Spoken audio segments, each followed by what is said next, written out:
ਸਾਨੂੰ ਪਤਾ ਸੀ ਕਿ ਜੇ ਸਾਡੀ ਕੋਸ਼ਿਸ਼ ਇੱਕ ਆਰਗੈਨਿਕ ਕੋਸ਼ਿਸ਼ ਅਸੀਂ ਕਰਨ ਦੀ ਕੋਸ਼ਿਸ਼ ਕਰ ਰਹੇ ਹਾਂ ਤੇ ਇਹਦੇ ਵਿੱਚ ਪਰ ਪਤਾ ਸੀ ਸਾਨੂੰ ਓਪੋਜੀਸ਼ਨ ਆਊਗੀ। ਵਾਕਿਆ ਹੀ ਇੱਥੇ ਵੀ ਉਹ ਮਾਹੌਲ ਬਣ ਗਿਆ ਸੀ, ਕਲੈਸ਼ ਹੋਣੇ ਸ਼ੁਰੂ ਹੋ ਗਏ ਸੀ। ਠੀਕ ਹੈ, ਉਹ ਕਲੈਸ਼ਿਸ ਨੂੰ ਬੀਜੇਪੀ ਆਰਐਸਐਸ ਦਾ ਨਾਮ ਵੀ ਦਿੱਤਾ ਜਾ ਰਿਹਾ ਸੀ। ਸਾਡੀ ਇੱਕ ਨਿਰੋਲ ਕੋਸ਼ਿਸ਼ ਹੋਣੀ ਚਾਹੀਦੀ ਹੈ ਕਿ ਅਸੀਂ ਕੁਝ ਇਦਾਂ ਦਾ ਨਾ ਕਰ ਲਈਏ ਕਿ ਜਿਹੜੇ ਆਪਣੇ ਕਿਸਾਨ ਵੀਰ ਔਰ ਕਿਸਾਨ ਲੀਡਰ ਜਿਨ੍ਹਾਂ ਨੇ ਆਪਣੀਆਂ ਪੂਰੀਆਂ ਜ਼ਿੰਦਗੀਆਂ ਲਾਈਆਂ ਇਸ ਅੰਦੋਲਨ ਲਈ, ਇੱਥੇ ਤੱਕ ਪਹੁੰਚਾਉਣ ਲਈ, ਆਪਣੇ ਹੱਕ ਰੱਖਣ ਲਈ, ਅਸੀਂ ਉਹਨਾਂ ਨੂੰ ਨੁਕਸਾਨ ਨਾ ਕਰ ਜਾਈਏ ਕਿਸੇ। ਖਾਸ ਕਰਕੇ ਕਿਸਾਨੀ ਦੇ ਮੁੱਦੇ ਨੂੰ ਜਾਂ ਕਿਸਾਨੀ ਲੀਡਰਸ ਕਿਸਾਨੀ ਦੇ ਇਸ ਸੰਘਰਸ਼ ਨੂੰ ਐਜ਼ ਏ ਲੀਡਰ ਨਹੀਂ ਸਮਝ ਸਕਦੇ ਕਿਉਂਕਿ ਉਹਨਾਂ ਨੇ ਆਪਣੀਆਂ ਜ਼ਿੰਦਗੀਆਂ ਲਾਈਆਂ। ਅਸੀਂ ਸਪੋਰਟਰਸ ਆ। ਵੀ ਜਿੰਨੇ ਵੀ 500 600 1000 ਜਿੰਨੇ ਵੀ ਇੱਥੇ ਅੱਜ ਸਾਥੀ ਪਹੁੰਚੇ ਹੋ, ਅਸੀਂ ਤੁਹਾਨੂੰ ਉਹ ਪੈਂਫਲੇਟਸ ਡਿਸਟ੍ਰੀਬਿਊਟ ਕਰਨ ਲੱਗੇ ਆ। ਸਾਡੇ ਵਲੰਟੀਅਰਸ ਆ ਪੈਂਫਲੇਟ ਨੂੰ ਐਕਸਪਲੇਨ ਕਰੋ ਤਾਂ ਕਿ ਸਾਡੀ ਗੱਲ ਇਹਨਾਂ ਤੱਕ ਪਹੁੰਚੇ ਕਿ ਇਥੋਂ ਦੀ ਸਰਕਾਰ ਆਪਣੀ ਜਿਹੜੀ ਸਾਇਲੈਂਸ ਆ ਉਹਨੂੰ ਬ੍ਰੇਕ ਕਰੇ। ਚਲੋ ਆਪਣੇ ਬਣਾਏ ਰਿਸ਼ਤਿਆਂ ਦੇ ਪੁਲ ਬਣਾ ਲਈਏ ਕਿ ਵੱਧਦਾ ਜਾ ਰਿਹਾ ਹੈ ਫਾਸਲਾ ਲਹੂ ਦੇ ਰਿਸ਼ਤਿਆਂ ਵਿਚਲਾ, ਰੂਹਾਨੀ ਜਜ਼ਬਿਆਂ ਤੋਂ ਪਾਰ ਤੇ ਇਨਸਾਨੀ ਕਤਲਗਾਹ ਤੋਂ ਦੂਰ। ਚਲੋ ਪਹਿਂਡਾ ਮੁਕਾ ਲਈਏ ਸਿਆਸੀ ਮਸਲਿਆਂ ਵਿੱਚ। ਸੋ ਥੋੜਾ ਬਹੁਤਾ ਆਪਣੇ ਵੱਲੋਂ ਕੋਸ਼ਿਸ਼ ਹੋ ਰਹੀ ਹੈ ਕਿ ਤਿਨਕਾ ਤਿਨਕਾ ਬੂੰਦ ਬੂੰਦ ਆਪਣੇ ਵੱਲੋਂ ਇਕੱਠਿਆਂ ਕਰਕੇ ਤੇ ਇਹਦਾ ਹਿੱਸਾ ਬਣਿਆ ਜਾਵੇ।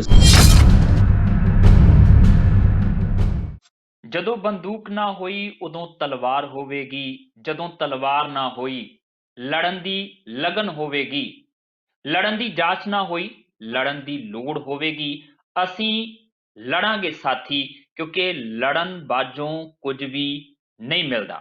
ਇਹ 17 ਅਵਤਾਰ ਸਿੰਘ ਪਾਸ਼ਤੀਆਂ ਨੇ ਤੇ ਅਵਤਾਰ ਸਿੰਘ ਪਾਸ਼ਤੀਆਂ ਇਹ 17 ਮੈਂ ਇਸ ਕਰਕੇ ਬੋਲ ਰਿਹਾ ਕਿਉਂਕਿ ਇਸ ਸਮੇਂ ਦਿੱਲੀ ਦੀ ਸਰਹੱਦ ਤੇ ਵੱਡੀ ਤਾਦਾਦ ਦੇ ਵਿੱਚ ਲੋਕ ਆਪਣੀਆਂ ਹੱਕੀ ਮੰਗਾਂ ਨੂੰ ਲੈ ਕੇ ਧਰਨਾ ਪ੍ਰਦਰਸ਼ਨ ਕਰ ਰਹੇ ਨੇ ਔਰ ਉਸ ਧਰਨਾ ਪ੍ਰਦਰਸ਼ਨ ਦੇ ਵਿੱਚ ਜਦੋਂ ਅਸੀਂ ਅਵਤਾਰ ਸਿੰਘ ਪਾਸ਼ ਦੀ ਇਸ ਕਵਿਤਾ ਅਸੀਂ ਲੜਾਂਗੇ ਸਾਥੀ ਦਾ ਜ਼ਿਕਰ ਕਰਦੇ ਹਾਂ ਤੇ ਲਾਜ਼ਮੀ ਨਹੀਂ ਕਿ ਲੜਨ ਦੇ ਮਾਇਨੇ ਸਾਹਮਣੇ ਇੱਕ ਦੂਜੇ ਦੇ ਡਾਂਗਾ ਉਲਾਰ ਕੇ ਖੜ ਜਾਣਾ ਹੀ ਹੁੰਦੇ ਨੇ, ਬਲਕਿ ਇਦਾਂ ਦੀਆਂ ਲੜਾਈਆਂ ਕਈ ਮੋਰਚਿਆਂ ਦੇ ਉੱਤੇ ਲੜੀਆਂ ਜਾਂਦੀਆਂ ਨੇ। ਇਹ ਮੋਰਚਾ ਦਿੱਲੀ ਦੀ ਸਰਹੱਦ ਦੇ ਉੱਤੇ ਵੀ ਲੱਗਾ ਹੋਇਆ ਹੈ।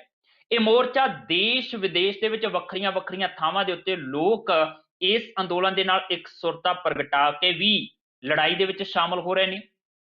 ਇੱਕ ਮੋਰਚਾ ਕਲਾ ਦਾ ਆਪਣਾ ਹੁੰਦਾ ਹੈ ਕਿਉਂਕਿ ਕਲਾ ਨਾ ਸਿਰਫ ਸਮਾਜ ਤੋਂ ਬਹੁਤ ਕੁਝ ਗ੍ਰਹਿਣ ਕਰਦੀ ਹੈ ਬਲਕਿ ਸਮਾਜ ਦੇ ਵਿੱਚ ਹੋ ਰਹੇ ਵਾਪਰ ਰਹੇ ਨੂੰ ਆਪਣੇ ਮਾਧਿਅਮ ਦੇ ਰਾਹੀਂ ਨਾ ਸਿਰਫ ਪ੍ਰਗਟਾਉਂਦੀ ਹੈ ਬਲਕਿ ਕਈ ਵਾਰੀ ਇਦਾਂ ਦੇ ਅੰਦੋਲਨਾਂ ਦੇ ਵਿੱਚ ਉਹਨਾਂ ਨੂੰ ਸਿਖਰ ਵੱਲ ਪਹੁੰਚਾਉਣ ਦੇ ਲਈ ਆਪਣਾ ਅਹਿਮ ਯੋਗਦਾਨ ਪਾਉਂਦੀ ਹੈ।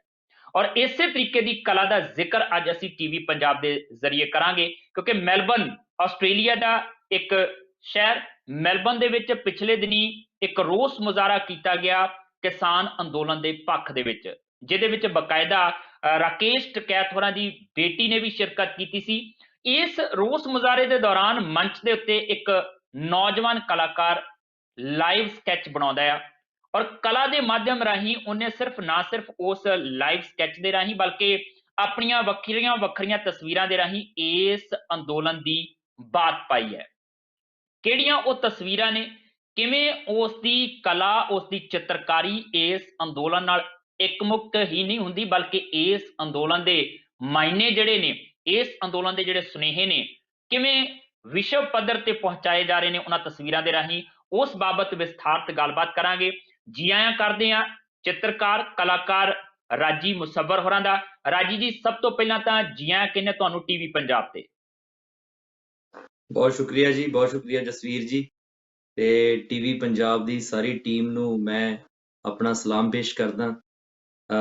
ਅੱਜ ਦੀ ਗੱਲਬਾਤ ਲਈ ਹੀ ਨਹੀਂ ਬਲਕਿ ਜੋ ਤੁਹਾਡਾ ਯੋਗਦਾਨ ਚੱਲ ਰਿਹਾ ਵਿੱਢੇ ਹੋਏ ਸੰਘਰਸ਼ ਦੇ ਵਿੱਚ, ਆਪਣੀ ਇੱਕ ਏਡੇ ਓਪੋਜੀਸ਼ਨ ਦੇ ਹੁੰਦਿਆਂ ਵੀ ਆਪਣੀ ਗੱਲ ਨੂੰ ਕਹਿ ਜਾਣਾ ਇੰਨੀ ਖੂਬਸੂਰਤ ਤਰੀਕੇ ਨਾਲ, ਤੁਹਾਡੇ ਸਾਰਿਆਂ ਦੇ ਹੌਸਲੇ ਨੂੰ ਮੈਂ ਸਲੂਟ ਕਰਦਾ ਔਰ ਤੁਹਾਡੇ ਸਾਰਿਆਂ ਦੇ ਯੋਗਦਾਨ ਨੂੰ ਮੈਂ ਨਤਮਸਤਕ ਹੁੰਦਾ। ਬਹੁਤ ਸ਼ੁਕਰੀਆ ਰਾਜੀ ਜੀ। ਜਦੋਂ ਤੁਸੀਂ ਇਹ ਕਹਿੰਦੇ ਕਿ ਸਾਡੇ ਯੋਗਦਾਨ, ਸਾਡਾ ਜਿਹੜਾ ਤਰੀਕਾ ਆ ਇੱਕ ਤਰੀਕੇ ਨਾਲ ਇਹ ਵੀ ਕਹਿ ਸਕਦੇ ਕਿ ਆਮ ਲੋਕਾਂ ਵਾਂਗੂ ਠਾਹ ਸੋਟਾ ਮਾਰਨ ਵਾਲਾ ਕੰਮ ਹੋ ਸਕਦਾ, ਪਰ ਕਲਾ ਕਲਾ ਦੇ ਰਾਹੀਂ ਜਦੋਂ ਤੁਸੀਂ ਕੋਈ ਗੱਲ ਕਰਨੀ ਹੁੰਦੀ ਹੈ ਤੇ ਸਾਰੀਆਂ ਗੱਲਾਂ ਠਾਹ ਸੋਟਾ ਮਾਰ ਕੇ ਨਹੀਂ ਕੀਤੀਆਂ ਜਾ ਸਕਦੀਆਂ। ਸੰਕੇਤ ਹੁੰਦੇ ਕਲਾ ਦੇ ਵਿੱਚ ਬਹੁਤ ਸਾਰੇ ਸੁਨੇਹੇ ਛਿਪੇ ਹੋਏ ਹੁੰਦੇ ਨੇ ਔਰ ਤੁਹਾਡੀ ਚਿੱਤਰਕਾਰੀ ਜਦੋਂ ਅਸੀਂ ਦੇਖਦੇ ਹਾਂ ਖਾਸ ਤੌਰ ਤੇ ਇਸ ਅੰਦੋਲਨ ਦੇ ਸੰਦਰਭ ਦੇ ਵਿੱਚ ਤੇ ਉਹਦੇ ਵਿੱਚੋਂ ਬਹੁਤ ਜੀ ਵੱਡੇ ਸੁਨੇਹੇ ਨਿਕਲ ਕੇ ਆਉਂਦੇ। ਉਹਨਾਂ ਸੁਨੇਹਿਆਂ ਦੀ ਵੀ ਗੱਲ ਕਰਨੀ, ਜੀ ਪਰ ਸ਼ੁਰੂਆਤ ਮੈਂ ਚਾਹੁੰਦਾ ਹਾਂ ਕਿ ਆਪਾਂ ਮੈਲਬਨ ਦੇ ਵਿੱਚ ਜਿਹੜਾ ਇੱਕ ਰੋਸ ਮੁਜ਼ਾਹਰਾ ਕੀਤਾ ਗਿਆ ਤੁਹਾਡੇ ਵੱਲੋਂ, ਬਹੁਤ ਸਾਰੇ ਨੌਜਵਾਨ ਉਹਦੇ ਵਿੱਚ ਸ਼ੁਮਾਰ ਸੀਗੇ, ਬਕਾਇਦਾ ਰਾਕੇਸ਼ ਟਕੈਤ ਹੋਰਾਂ ਦੀ ਬੇਟੀ ਨੇ ਉਹਦੇ ਵਿੱਚ ਸ਼ਿਰਕਤ ਕੀਤੀ। ਮੈਂ ਚਾਹੁੰਦਾ ਪਹਿਲਾਂ ਤਾਂ ਉਸ ਰੋਸ ਮੁਜ਼ਾਹਰੇ ਦੇ ਬਾਰੇ ਆਪਾਂ ਚਰਚਾ ਕਰ ਲਈਏ, ਕਿਵੇਂ ਉਹਦੀ ਵਿਉਂਤਬੰਦੀ ਬਣਦੀ ਹੈ, ਕਿਵੇਂ ਉਹਨੂੰ ਆਰਗੇਨਾਈਜ਼ ਕੀਤਾ ਜਾਂਦਾ ਹੈ ਤੇ ਕਿਵੇਂ ਉਹਦਾ ਪ੍ਰਭਾਵ ਕਿੰਨਾ ਕੁ ਗਿਆ ਆ ਉਸ ਸਮੇਂ ਆਸਟ੍ਰੇਲੀਆ ਦੇ ਲੋਕਾਂ ਦੇ ਵਿੱਚ, ਉੱਥੋਂ ਦੇ ਬਾਸ਼ਿੰਦਿਆਂ ਦੇ ਵਿੱਚ, ਖਾਸ ਤੌਰ ਤੇ ਇਸ ਕਿਸਾਨ ਅੰਦੋਲਨ ਦੇ ਸੰਦਰਭ ਦੇ ਨਾਲ ਕਿੰਨਾ ਕੁ ਜੋੜਨ ਦੇ ਵਿੱਚ ਤੁਹਾਡਾ ਉਹ ਰੋਸ ਮੁਜ਼ਾਹਰਾ ਜਿਹੜਾ ਉਹ ਕਾਮਯਾਬ ਹੋਇਆ। ਮੈਂ ਚਾਹੁੰਦਾ ਕਿ ਉਹਦੇ ਬਾਰੇ ਥੋੜਾ ਜਿਹਾ ਵਿਸਥਾਰਤ ਟਿੱਪਣੀ ਇੱਕ ਜ਼ਰੂਰ ਕਰ ਦਿਓ ਸ਼ੁਰੂਆਤ ਦੇ ਵਿੱਚ। ਜੀ ਬਹੁਤ ਸੋਹਣਾ ਸਵਾਲ ਆ ਔਰ ਬੜੇ ਚੰਗੀ ਗੱਲ ਆ ਕਿ ਤੁਸੀਂ ਸ਼ੁਰੂਆਤ ਵਿੱਚ ਹੀ ਇਹ ਗੱਲ ਪੁੱਛ ਲਈ ਹੈ ਕਿਉਂਕਿ ਇਸ ਵੇਲੇ ਜੋ ਰੀਸੈਂਟ ਆ ਉਹ ਬਹੁਤ ਇੰਪੋਰਟੈਂਟ ਆ ਉਹਦੇ ਬਾਰੇ ਗੱਲ ਕਰਨੀ। ਸੋ ਜਸਵੀਰ ਥੋੜੀ ਜੀ ਰੂਪਰੇਖਾ 'ਚ ਮੈਂ ਦੱਸਦਾ ਕਿ ਜਿਹੜੇ ਇੱਥੋਂ ਸਾਡੇ ਵਿਦੇਸ਼ੀ ਧਰਤੀ ਤੋਂ ਮੁਜ਼ਾਹਰੇ ਚੱਲ ਰਹੇ ਆ ਉਹਦੇ ਵਿੱਚ ਮੈਲਬਨ ਵੱਲੋਂ ਮੁਜ਼ਾਹਰੇ ਜਿਹੜੇ ਆ ਪ੍ਰੋਟੈਸਟ ਆ ਉਹ ਸ਼ੁਰੂ ਹੋ ਗਏ ਸੀ ਹੁਣ ਤੋਂ 2-2.5-3 ਮਹੀਨੇ ਤੋਂ ਪਹਿਲੋਂ ਦੇ ਸ਼ੁਰੂ ਹੋ ਚੁੱਕੇ ਆ ਉਹ। ਪਰ ਕੀ ਹੋਇਆ ਕਿ 2 ਕੁ ਵੀਕਸ ਪਹਿਲੋਂ ਜਿਹੜਾ ਉਹ 26 ਵਾਲਾ ਆਪਣਾ ਸਾਰਾ ਕੁਝ ਵਾਪਰਦਾ ਆ ਉਸ ਤੋਂ ਬਾਅਦ ਇੱਥੇ ਵੀ ਜਿਹੜੇ ਪ੍ਰੋਟੈਸਟ ਸੀਗੇ ਉਹਨਾਂ ਦੀ ਰੂਪਰੇਖਾ ਥੋੜੀ ਚੇਂਜ ਹੋਣੀ ਸ਼ੁਰੂ ਹੋ ਗਈ। ਪਹਿਲੋਂ ਅਸੀਂ ਜਾਂਦੇ ਸੀ ਆਪਣੀ ਗੱਲ ਰੱਖਦੇ ਸੀ ਕਾਉਂਸਲ ਤੋਂ ਪਰਮਿਸ਼ਨ ਲੈ ਕੇ ਅਲੱਗ-ਅਲੱਗ ਜਗ੍ਹਾ ਤੇ ਜਾ ਕੇ ਆਪਣੀ ਗੱਲ ਰੱਖਦੇ ਸੀ। ਲੋਕ ਜੁੜਦੇ ਸੀ, ਸੰਜੀਦਾ ਲੋਕ ਜੁੜਦੇ ਸੀ, ਜਾਗਦੀਆਂ ਜ਼ਮੀਰਾਂ ਵਾਲੇ ਲੋਕ ਜੁੜਦੇ ਸੀ, ਆ ਕੇ ਗੱਲ ਸੁਣਦੇ ਸੀ ਤੇ ਅਸੀਂ ਆਪਣੀ ਗੱਲ ਕਨਵੇ ਕਰਕੇ ਤੇ ਘਰ ਆ ਜਾਈਦਾ ਸੀ। ਪਰ ਹੁਣ ਕੀ ਹੋਣਾ ਸ਼ੁਰੂ ਹੋ ਗਿਆ ਕਿ ਆਪੋਜੀਸ਼ਨ ਆ ਗਈ ਵਿੱਚ ਨਾ, ਸੋ ਉਹਦਾ ਇੱਕ ਰਾਜਨੀਤਿਕ ਉਹਦਾ ਇੱਕ ਪੱਖ ਹੋਰ ਅੱਗੇ ਆਉਣ ਲੱਗ ਪਿਆ। ਪਰ ਉਹਦੇ ਵਿੱਚ ਕੀ ਹੋਇਆ ਕਿ ਕੁਝ ਕਲੈਸ਼ਿਸ ਵੀ ਹੋਏ, ਜਿਹੜੇ ਪਿੱਛੇ ਕੁਝ ਮੁਜ਼ਾਹਰੇ ਹੋਏ ਸੀਗੇ ਆਪਣੇ ਇਸ 7 ਤਰੀਕ ਦੇ ਮੁਜ਼ਾਹਰੇ ਤੋਂ ਪਹਿਲਾਂ ਹਨਾ। ਅਸੀਂ ਨਾਮ ਤੇ ਦੇ ਦਿੰਦੇ ਸੀਗੇ ਕਿ ਪੀਸਫੁਲ ਪ੍ਰੋਟੈਸਟ ਆ ਪਰ ਉਹਦੇ ਵਿੱਚ ਉਹ ਪੀਸਫੁਲੀ ਨੇਪਰੇ ਨਹੀਂ ਚੜ੍ਹ ਪਾਉਂਦਾ ਸੀ। ਜੀ ਸੋ ਕੀ ਹੋਇਆ ਕਿ ਉਹ ਜਿਹੜੇ ਪ੍ਰੋਟੈਸਟ ਸੀਗੇ ਉਹਨਾਂ ਦੀਆਂ ਤਸਵੀਰਾਂ ਚੇਂਜ ਹੋਣ ਲੱਗ ਪਈਆਂ, ਉਹਦੇ ਮੈਸੇਜ ਸਹੀ ਤਰੀਕੇ ਨਾਲ ਕਨਵੇ ਨਹੀਂ ਹੋ ਰਹੇ ਸੀ। ਤੋ ਉਹਦੇ ਲਈ ਅਸੀਂ ਥੋੜੇ ਜਿਹੇ ਫਿਰ ਸਾਨੂੰ ਲੱਗਾ ਕਿ ਨਹੀਂ ਹੁਣ ਥੋੜਾ ਲਾਮਬੰਦ ਹੋਣਾ ਪੈਣਾ, ਥੋੜਾ ਇਹਨੂੰ ਇੱਕ ਪੋਜ਼ਿਟਿਵ ਮੈਸੇਜ ਦੇਣ ਲਈ ਔਰ ਚੰਗੇ ਤਰੀਕੇ ਨਾਲ ਆਪਣੇ ਮੈਸੇਜ ਨੂੰ ਕਨਵੇ ਕਰਨ ਲਈ ਵਿਦਆਊਟ ਐਨੀ ਕਲੈਸ਼ਿਸ ਇਹਨੂੰ ਕਿੱਦਾਂ ਕੀਤਾ ਜਾ ਸਕਦਾ। ਫਿਰ ਸਾਡੀ ਟੀਮ ਨੇ ਆਪਸ 'ਚ ਸਲਾਹ ਕੀਤੀ। ਸਲਾਹ ਕਰਕੇ ਤੇ ਅਸੀਂ ਇਸ ਗੱਲ ਤੇ ਆਏ ਕਿ ਚਲੋ ਆਪਾਂ ਇੱਕ ਆਪਣੇ ਵੱਲੋਂ ਇਹਨੂੰ ਇਸ ਤਰੀਕੇ ਨਾਲ ਵਿੱਢਦੇ ਹਾਂ ਕਿ ਇਹਨੂੰ ਨਾਮ ਦਿੰਦੇ United peaceful protest for Indian farmers and ਜੀ to support Indian farmers from all Indian community or anyone from belongs to any community can come and part of us। ਤੇ ਉਹ ਜਿਹੜਾ ਇੱਕ ਜੀ ਮੈਸੇਜ ਸੀਗਾ ਸਾਡਾ ਜੋ ਸਾਡੀ ਸੋਚ ਸੀ ਉਹਨੇ ਬਹੁਤ ਪੋਜ਼ਿਟਿਵ ਕੰਮ ਕੀਤਾ, ਉਹਨੇ ਇੰਨੀ ਅੱਛੀ ਵੇਵ ਕ੍ਰੀਏਟ ਕਰ ਦਿੱਤੀ ਕਿ ਸਾਨੂੰ ਫੋਨ ਕਾਲਸ ਮੈਸੇजेस ਆਉਣ ਲੱਗ ਪਏ ਕਿ ਤੁਸੀਂ ਬਹੁਤ ਚੰਗਾ ਕਰ ਰਹੇ। ਅਸੀਂ ਇਦਾਂ ਦਾ ਮੁਜ਼ਾਹਰਾ, ਹਾਲਾਂਕਿ ਕੁਝ ਨਹੀਂ ਸੀਗਾ, ਬਹੁਤ ਬਰੀਫ ਲਿਖਿਆ ਸੀ ਔਰ ਪੋਸਟਰ ਜਿਹੜਾ ਕ੍ਰੀਏਟ ਕੀਤਾ ਸੀ ਉਹਦੇ ਉੱਪਰ ਸਿਰਫ ਇਹ ਲਿਖਿਆ ਸੀ ਕਿ ਯੂਨਾਈਟਿਡ ਪੀਸਫੁਲ ਪ੍ਰੋਟੈਸਟ ਇੱਕ ਕਰਨਾ ਹੈ ਜਿਹਦੇ ਵਿੱਚ ਕੋਈ ਜੀ ਰਾਜਨੀਤਿਕ, ਕੋਈ ਧਾਰਮਿਕ, ਕਿਸੇ ਵੀ ਖਿੱਤੇ ਤੋਂ ਕੋਈ ਸੈਪਰੇਟਿਜ਼ਮ ਜਾਂ ਕੋਈ ਹੋਰ ਮੁੱਦਾ ਨਹੀਂ ਡਿਸਕਸ ਹੋਊਗਾ। ਉਹਦੇ ਵਿੱਚ ਸਿਰਫ ਨਿਰੋਲ ਆਰਗੈਨਿਕ ਕਿਸਾਨੀ ਅੰਦੋਲਨ ਦੀ ਆਪਾਂ ਗੱਲ ਕਰਾਂਗੇ। ਸਾਡੀ ਜੀ ਇਹ ਕੋਸ਼ਿਸ਼ ਨੂੰ ਤੇ ਮੇਰੇ ਖਿਆਲ ਲੋਕ ਬੈਠੇ ਉਡੀਕ ਰਹੇ ਸੀਗੇ ਹਨਾ। ਬਾਕੀ ਕਈ ਵਾਰ ਮਾਹੌਲ ਵੀ ਇਦਾਂ ਦਾ ਬਣ ਜਾਂਦਾ ਕਈ ਵਾਰ ਕਿ ਤੁਸੀਂ ਚੀਜ਼ਾਂ ਉਦੋਂ ਸੋਚੀਆਂ ਨਹੀਂ ਹੁੰਦੀਆਂ ਪਰ ਉਹਨਾਂ ਦੇ ਜਿਹੜੇ ਰਿਜ਼ਲਟਸ ਹੁੰਦੇ ਆ ਉਹ ਇਦਾਂ ਆ ਜਾਂਦੇ ਤੁਹਾਡੇ ਸਾਹਮਣੇ ਕਿ ਫਿਰ ਤੁਹਾਨੂੰ ਲੱਗਦਾ ਕਿ ਨਹੀਂ ਯਾਰ ਹੁਣ ਲੋੜ ਆ ਹਨਾ। ਸੋ ਪਹਿਲਾਂ ਤਾਂ ਜਿੱਦਾਂ ਮੈਂ ਦੱਸਿਆ ਕਿ ਜਾਂਦੇ ਸੀ ਗੁਜ਼ਾਰਾ ਕਰਕੇ ਆ ਜਾਂਦੇ ਸੀ ਆਪਣੀ ਗੱਲ ਰੱਖ ਕੇ, ਪਰ ਹੁਣ ਬਹੁਤ ਜੀ ਜ਼ਰੂਰੀ ਸੀ। ਜਦੋਂ ਉਹਦਾ ਇੱਕ ਹੋਰ ਵੱਡਾ ਕਾਰਨ ਇਹ ਸੀ ਕਿ ਇੱਥੋਂ ਦੇ ਜਿਹੜੇ ਲੋਕਲਸ ਜਾਂ ਜਿਹੜੀਆਂ ਅਥਾਰਟੀਜ਼ ਆ ਉਹਨਾਂ ਦੇ ਅੱਗੇ ਇੱਕ ਬਹੁਤ ਅਲੱਗ ਤਸਵੀਰ ਬਣਨੀ ਸ਼ੁਰੂ ਹੋ ਗਈ ਸੀ ਕਿ ਯਾਰ ਇਹ ਆ ਕੇ ਇਹਨਾਂ ਨੇ ਕਿਸਾਨਾਂ ਦੇ ਹੱਕਾਂ ਦੀ ਨਹੀਂ ਗੱਲ ਕਰਨੀ ਜ਼ਿਆਦਾ, ਇਹਨਾਂ ਨੇ ਆਪਸ ਵਿੱਚ ਭਿੜ ਜਾਣਾ, ਇਹਨਾਂ ਦੇ ਆਪਸੀ ਕਲੈਸ਼ ਹੋ ਜਾਣੇ ਕਿਸੇ ਗੱਲ ਨੂੰ ਜੀ ਲੈ ਕੇ ਹਨਾ। ਤੋ ਉਹਦੇ ਸਭ ਕਾਹੇ ਵਿੱਚੋਂ ਇੱਕ ਪ੍ਰੋਟੈਸਟ ਇਦਾਂ ਦਾ ਹੋਣਾ, ਇੱਕ ਸੁਨੇਹਾ ਇਦਾਂ ਦਾ ਜਾਣਾ ਬਹੁਤ ਜ਼ਰੂਰੀ ਸੀ ਜਿਹਦੇ ਵਿੱਚ ਅਥਾਰਟੀਜ਼ ਨੂੰ ਵੀ ਥੋੜੇ ਕੰਨ ਹੋ ਜਾਂਦੇ, ਇੱਥੋਂ ਦੇ ਲੋਕਲਸ ਨੂੰ ਪਤਾ ਲੱਗ ਜਾਂਦਾ ਕਿ ਨਹੀਂ they are on the same ਜੀ page and their main agenda is to talk about human rights and ਜੀ at the moment ਹੁਣ ਜਿਹੜੀ ਗੱਲ ਹੈ ਉਹ ਮਾਨਵਤਾ ਦੀ ਗੱਲ ਹੋਣੀ ਆ ਹਨਾ। ਇਸ ਟਾਈਮ ਮਾਨਵਤਾ ਦੀ ਗੱਲ ਹੁੰਦਿਆਂ ਹੁੰਦਿਆਂ ਹੁਣ ਉਹ ਕਿਸਾਨ ਅੰਦੋਲਨ ਦੇ ਨਾਲ ਰਿਲੇਟਡ ਗੱਲ ਹੋਣੀ ਹੈ। ਬਾਕੀ ਅਸੀਂ ਮੁੱਦੇ ਮੈਂ ਦੁਬਾਰਾ ਇੱਥੇ ਹੋਰ ਵੀ ਅਲੱਗ time ਤੇ ਥੋੜਾ ਕਰਾਂਗੇ। ਜਿਹਾ ਮੈਂ ਰੋਕ ਕੇ ਰਾਜੀ ਜੀ ਇੱਥੇ ਗੱਲ ਜਿਹੜੀ ਥੋੜੀ ਜਿਹੀ ਪੁੱਛਣੀ ਚਾਹੁੰਦਾ, ਜਿਹੜਾ ਨੁਕਤਾ ਤੁਸੀਂ ਚੁੱਕਿਆ ਮੈਂ ਤਾਂ ਚਾਹੁੰਦਾ ਸੀਗਾ ਕਿ ਪੂਰਾ ਵਿਸਥਾਰ ਦੇ ਦਿੰਦੇ ਤੁਸੀਂ ਕਿ ਕਿਵੇਂ ਤੁਸੀਂ ਉਹ ਜੀ, ਪ੍ਰੋਟੈਸਟ ਕੀਤਾ, ਉਹਦੇ ਵਿੱਚ ਕਿਹੜੀਆਂ ਗੱਲਾਂ ਹੋਈਆਂ, ਪਰ ਇੱਕ ਜਿਹੜਾ ਨੁਕਤਾ ਤੁਸੀਂ ਇੱਥੇ ਚੱਕ ਦਿੱਤਾ ਆ ਨਾ ਕਿ ਪਹਿਲਾਂ ਜਿਹੜੇ ਹਾਂਜੀ, ਪ੍ਰੋਟੈਸਟ ਹੋ ਰਹੇ ਸੀਗੇ 26 ਤੋਂ ਬਾਅਦ ਉਹ ਹਿੰਸਕ ਰੂਪ ਵੀ ਅਖਤਿਆਰ ਕਰ ਰਿਹਾ ਸੀ, ਉਹਨਾਂ ਦਾ ਸੁਨੇਹਾ ਠੀਕ ਨਹੀਂ ਜਾ ਰਿਹਾ ਜੀ, ਸੀਗਾ।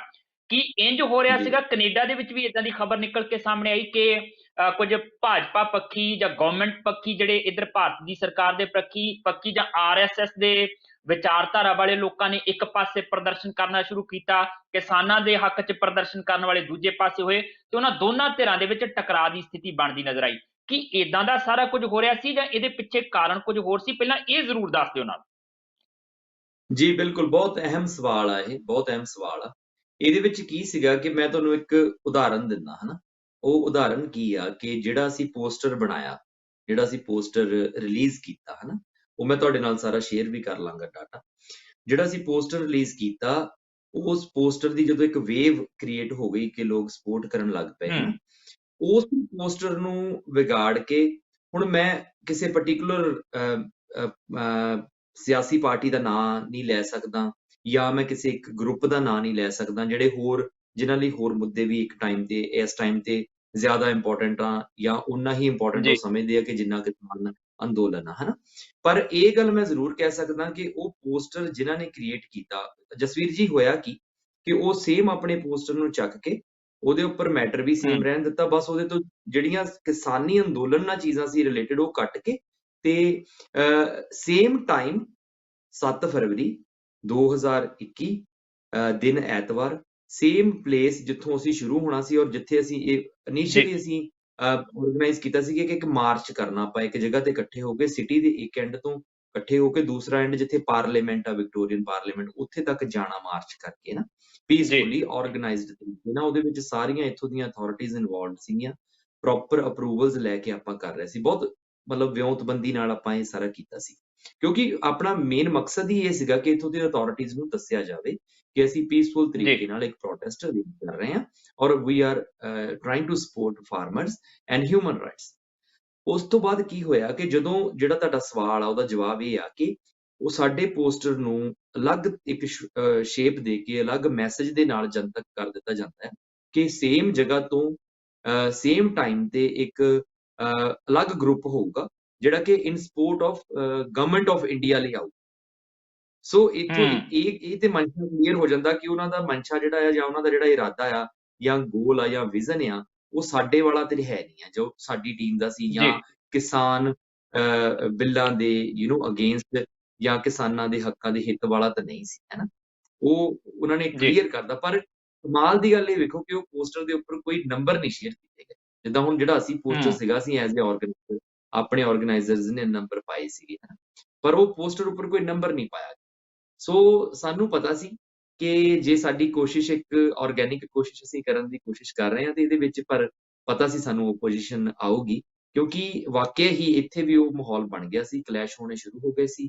ਠੀਕ ਆ, ਉਹ ਕਲੈਸ਼ਿਸ ਨੂੰ ਬੀਜੇਪੀ ਆਰਐਸਐਸ ਦਾ ਨਾਮ ਵੀ ਦਿੱਤਾ ਜਾ ਰਿਹਾ ਸੀ। ਉਹ ਕਲੈਸ਼ਿਸ ਨੂੰ ਆਪਣੇ ਜਿਹੜੀਆਂ ਕਮਿਊਨਿਟੀ ਦੀਆਂ ਹੋਰ ਅਦਾਰੇ ਆ ਵਿੱਚੋਂ ਕੁਝ ਉਹਨਾਂ ਵੱਲੋਂ ਵੀ ਵਿਰੋਧ ਕੀਤਾ ਗਿਆ ਸੀ। ਸੋ ਉਹ ਆਪਸ 'ਚ ਨਾ ਜੀ, ਭਿੜੰਤ ਸ਼ੁਰੂ ਹੋ ਗਈ ਸੀ ਔਰ ਉਹਦਾ ਨੁਕਸਾਨ ਇਹ ਹੋ ਰਿਹਾ ਸੀਗਾ ਕਿ ਜਿਹੜੀ ਸਾਡੀ ਇੱਕ ਨਿਰੋਲ ਕੋਸ਼ਿਸ਼ ਹੋਣੀ ਚਾਹੀਦੀ ਹੈ ਕਿ ਅਸੀਂ ਕੁਝ ਏਦਾਂ ਦਾ ਨਾ ਕਰ ਲਈਏ ਕਿ ਜਿਹੜੇ ਆਪਣੇ ਕਿਸਾਨ ਵੀਰ ਔਰ ਕਿਸਾਨ ਲੀਡਰ ਜਿਨ੍ਹਾਂ ਨੇ ਆਪਣੀਆਂ ਪੂਰੀਆਂ ਜ਼ਿੰਦਗੀਆਂ ਲਾਈਆਂ ਇਸ ਅੰਦੋਲਨ ਲਈ, ਇੱਥੇ ਤੱਕ ਪਹੁੰਚਾਉਣ ਲਈ, ਆਪਣੇ ਹੱਕ ਰੱਖਣ ਲਈ, ਅਸੀਂ ਉਹਨਾਂ ਨੂੰ ਨੁਕਸਾਨ ਨਾ ਕਰ ਜਾਈਏ ਕਿਸੇ ਫਾਰਮ 'ਚ ਕਿਉਂਕਿ ਅਸੀਂ ਲੀਡਰਸ ਤੇ ਹੈ ਹੂੰ, ਨਹੀਂ। ਖਾਸ ਕਰਕੇ ਅਸੀਂ ਕਿਸਾਨੀ ਦੇ ਮੁੱਦੇ ਨੂੰ ਜਾਂ ਕਿਸਾਨੀ ਦੇ ਇਸ ਸੰਘਰਸ਼ ਨੂੰ ਐਜ਼ ਅ ਲੀਡਰ ਨਹੀਂ ਸਮਝ ਸਕਦੇ ਕਿਉਂਕਿ ਉਹਨਾਂ ਨੇ ਆਪਣੀਆਂ ਜ਼ਿੰਦਗੀਆਂ ਲਾਈਆਂ। ਅਸੀਂ ਸਪੋਰਟਰਸ ਆ, ਜੀ। ਅਸੀਂ ਸਪੋਰਟ ਕਰਨਾ ਇਹ ਤੇ ਕਿਸੇ ਸਪੋਰਟ ਤੁਸੀਂ ਸਿੱਧੇ ਤੌਰ ਤੇ ਕਹੀ ਜਾ ਸਕਦੀ ਹੈ ਕਿ ਰਾਜੀ ਜੀ ਕਿ ਜੋ ਇੱਥੇ ਕੋਸ਼ਿਸ਼ਾਂ ਚੱਲਦੀਆਂ ਨਾ ਇਸ ਅੰਦੋਲਨ ਨੂੰ ਬਦਨਾਮ ਕਰਨ ਲਈ, ਕਦੀ ਕੁਝ ਕਿਹਾ ਜਾਂਦਾ, ਕਦੀ ਕੁਝ ਕਿਹਾ ਜਾਂਦਾ, ਵਿਦੇਸ਼ਾਂ ਦੇ ਵਿੱਚ ਵੀ ਜਿਹੜੀ ਵੇਵ ਬਣ ਰਹੀ ਹੈ ਉਸ ਵੇਵ ਨੂੰ ਤੋੜਨ ਲਈ, ਉਸ ਵੇਵ ਨੂੰ ਬਦਨਾਮ ਕਰਨ ਲਈ ਵਿਦੇਸ਼ਾਂ ਦੇ ਵਿੱਚ ਜਿਹੜੀਆਂ ਸਰਕਾਰਾਂ ਨੇ ਹੋਰਨਾਂ ਮੁਲਕਾਂ ਦੀਆਂ ਜਿਹੜੀਆਂ ਸਪੋਰਟ ਦੇ ਵਿੱਚ ਆ ਰਹੀਆਂ ਨੇ ਇਸ ਅੰਦੋਲਨ ਦੀ, ਉਹਨਾਂ ਦੇ ਧਿਆਨ ਦੇ ਵਿੱਚ ਇਸ ਅੰਦੋਲਨ ਦੀ ਵੀ ਲਿਜਾਣ ਦੀ ਲਗਾਤਾਰ ਕੋਸ਼ਿਸ਼ ਉੱਥੇ ਵੀ ਚੱਲਦੀ ਪਈ ਆ। ਕੁੱਲ ਮਿਲਾ ਕੇ ਕਹਿ ਸਕਦੇ ਕਿ ਇਹੀ ਸੰਦਰਭ ਨਿਕਲਦਾ। ਹੁਣ ਮੈਂ ਚਾਹੁੰਦਾ ਕਿ ਉਹ ਅੰਦੋਲਨ ਜਿਹੜਾ ਤੁਸੀਂ ਕੀਤਾ ਆ 7 ਤਰੀਕ ਨੂੰ, ਉਸ ਅੰਦੋਲਨ ਦੇ ਵਿੱਚ ਰਕੇਸ਼ ਟਕੈਤ ਹੋਰਾਂ ਦੀ ਬੇਟੀ ਦੇ ਆਉਣ ਦਾ ਸਬੱਬ ਕਿਵੇਂ ਬਣਦਾ ਆ? ਤੇ ਉਸ ਸਭ ਦੇ ਵਿੱਚ ਕੀ ਕੁਝ ਤੁਸੀਂ ਦਿਖਾਉਣ ਦੀ ਕੋਸ਼ਿਸ਼ ਕੀਤੀ, ਕੀ ਜਿਹੜਾ ਸੁਨੇਹਾ ਦੇਣ ਦੀ ਕੋਸ਼ਿਸ਼ ਕੀਤੀ? ਤੁਸੀਂ ਕਿਹਾ ਕਿ ਹਿੰਸਕ ਹੋ ਰਿਹਾ ਸੀ ਸਾਰਾ ਕੁਝ, ਤੇ ਉਹ ਸੁਨੇਹਾ ਜਿਹੜਾ ਉੱਥੋਂ ਦੇ ਵਸਨੀਕਾਂ, ਉੱਥੋਂ ਦੀ ਸਰਕਾਰ ਤੱਕ ਪਹੁੰਚਾਉਣਾ ਚਾਹੁੰਦੇ ਸੀਗੇ, ਤੁਹਾਨੂੰ ਲੱਗਦਾ ਪਹੁੰਚਿਆ? ਉਹਦੇ ਨਾਲ ਭਵਿੱਖ ਦੇ ਵਿੱਚ ਕੋਈ ਫਰਕ ਪੈਂਦਾ ਨਜ਼ਰ ਆਏਗਾ? ਇਹ ਜ਼ਰੂਰ ਦੱਸ ਦਿਓ। ਜੀ ਜ਼ਰੂਰ, ਹਾਂ ਜੀ। ਅਸੀਂ ਬਹੁਤ ਹੀ ਜ਼ਿਆਦਾ ਪੋਜ਼ਿਟਿਵ ਹਾਂ ਐਤਵਾਰ ਦੇ ਆਪਣੇ ਇਸ ਪ੍ਰੋਟੈਸਟ ਤੋਂ ਬਾਅਦ। ਮੈਂ ਤੁਹਾਡੀ ਜਿਹੜੀ ਉਹ ਰਾਕੇਸ਼ ਟਕੈਤ ਹੋਰਾਂ ਵਾਲੀ ਗੱਲ ਆ, ਉੱਥੋਂ ਸਵਾਲ ਤੋਂ ਸ਼ੁਰੂ ਕਰਦਾ ਕਿ ਉਹਨਾਂ ਦੀ ਬੇਟੀ ਇਸ ਅੰਦੋਲਨ ਦਾ ਹਿੱਸਾ ਕਿੱਦਾਂ ਬਣ ਗਈ, ਕਿਉਂਕਿ ਪ੍ਰੋਟੈਸਟ ਪਹਿਲੋਂ ਵੀ ਹੋ ਰਹੇ ਸੀਗੇ, ਹਨਾ। ਤੇ ਬਹੁਤ ਸਾਰੇ ਲੋਕਾਂ ਨੂੰ ਤੇ ਪਤਾ ਹੀ ਨਹੀਂ ਸੀ ਵੀ ਰਾਕੇਸ਼ ਟਕੈਤ ਹੋਰਾਂ ਦੀ ਬੇਟੀ ਇੱਥੇ ਮੈਲਬਨ ਦੇ ਵਿੱਚ ਆ। ਸੋ ਹੋਇਆ ਕੀ ਜਸਵੀਰ ਜੀ, ਕਿ ਜਿੱਦਾਂ ਮੈਂ ਤੁਹਾਨੂੰ ਦੱਸਿਆ ਕਿ ਆਪਾਂ ਇੱਕ ਪੋਜ਼ਿਟਿਵ ਵੇਵ ਕ੍ਰੀਏਟ ਕਰਨ ਦੀ ਕੋਸ਼ਿਸ਼ ਕੀਤੀ ਸੀ ਔਰ ਇਹਨੂੰ ਇੱਕ ਯੂਨਾਈਟਿਡ ਪ੍ਰੋਟੈਸਟ ਦਾ ਨਾਮ ਦਿੱਤਾ ਸੀਗਾ, ਇਨ ਸਪੋਰਟ ਆਫ ਫਾਰਮਰਸ ਐਂਡ ਨਿਰੋਲ ਆਰਗੈਨਿਕ ਅੰਦੋਲਨ ਰੱਖਿਆ ਸੀ। ਇਹੀ ਮੈਸੇਜ ਰਾਕੇਸ਼ ਟਕੈਤ ਹੋਰਾਂ ਦੀ ਬੇਟੀ ਤੱਕ ਪਹੁੰਚਦਾ ਆ ਕਿਸੇ ਤਰੀਕੇ, ਉਹ ਇਸ ਵੇਵ ਦਾ ਹਿੱਸਾ ਹੁੰਦਿਆਂ ਹੋਇਆਂ ਉੱਥੇ ਤੱਕ ਪਹੁੰਚਦਾ ਤੇ ਉਹਨਾਂ ਨੂੰ ਲੱਗਦਾ ਆ ਕਿ ਯਾਰ ਇਹ ਤੇ ਵਾਕਿਆ ਹੀ ਕਿਸਾਨਾਂ ਦੇ ਹੱਕਾਂ ਦੀ ਗੱਲ ਕਰਨੀ ਚਾਹ ਰਹੇ ਆ।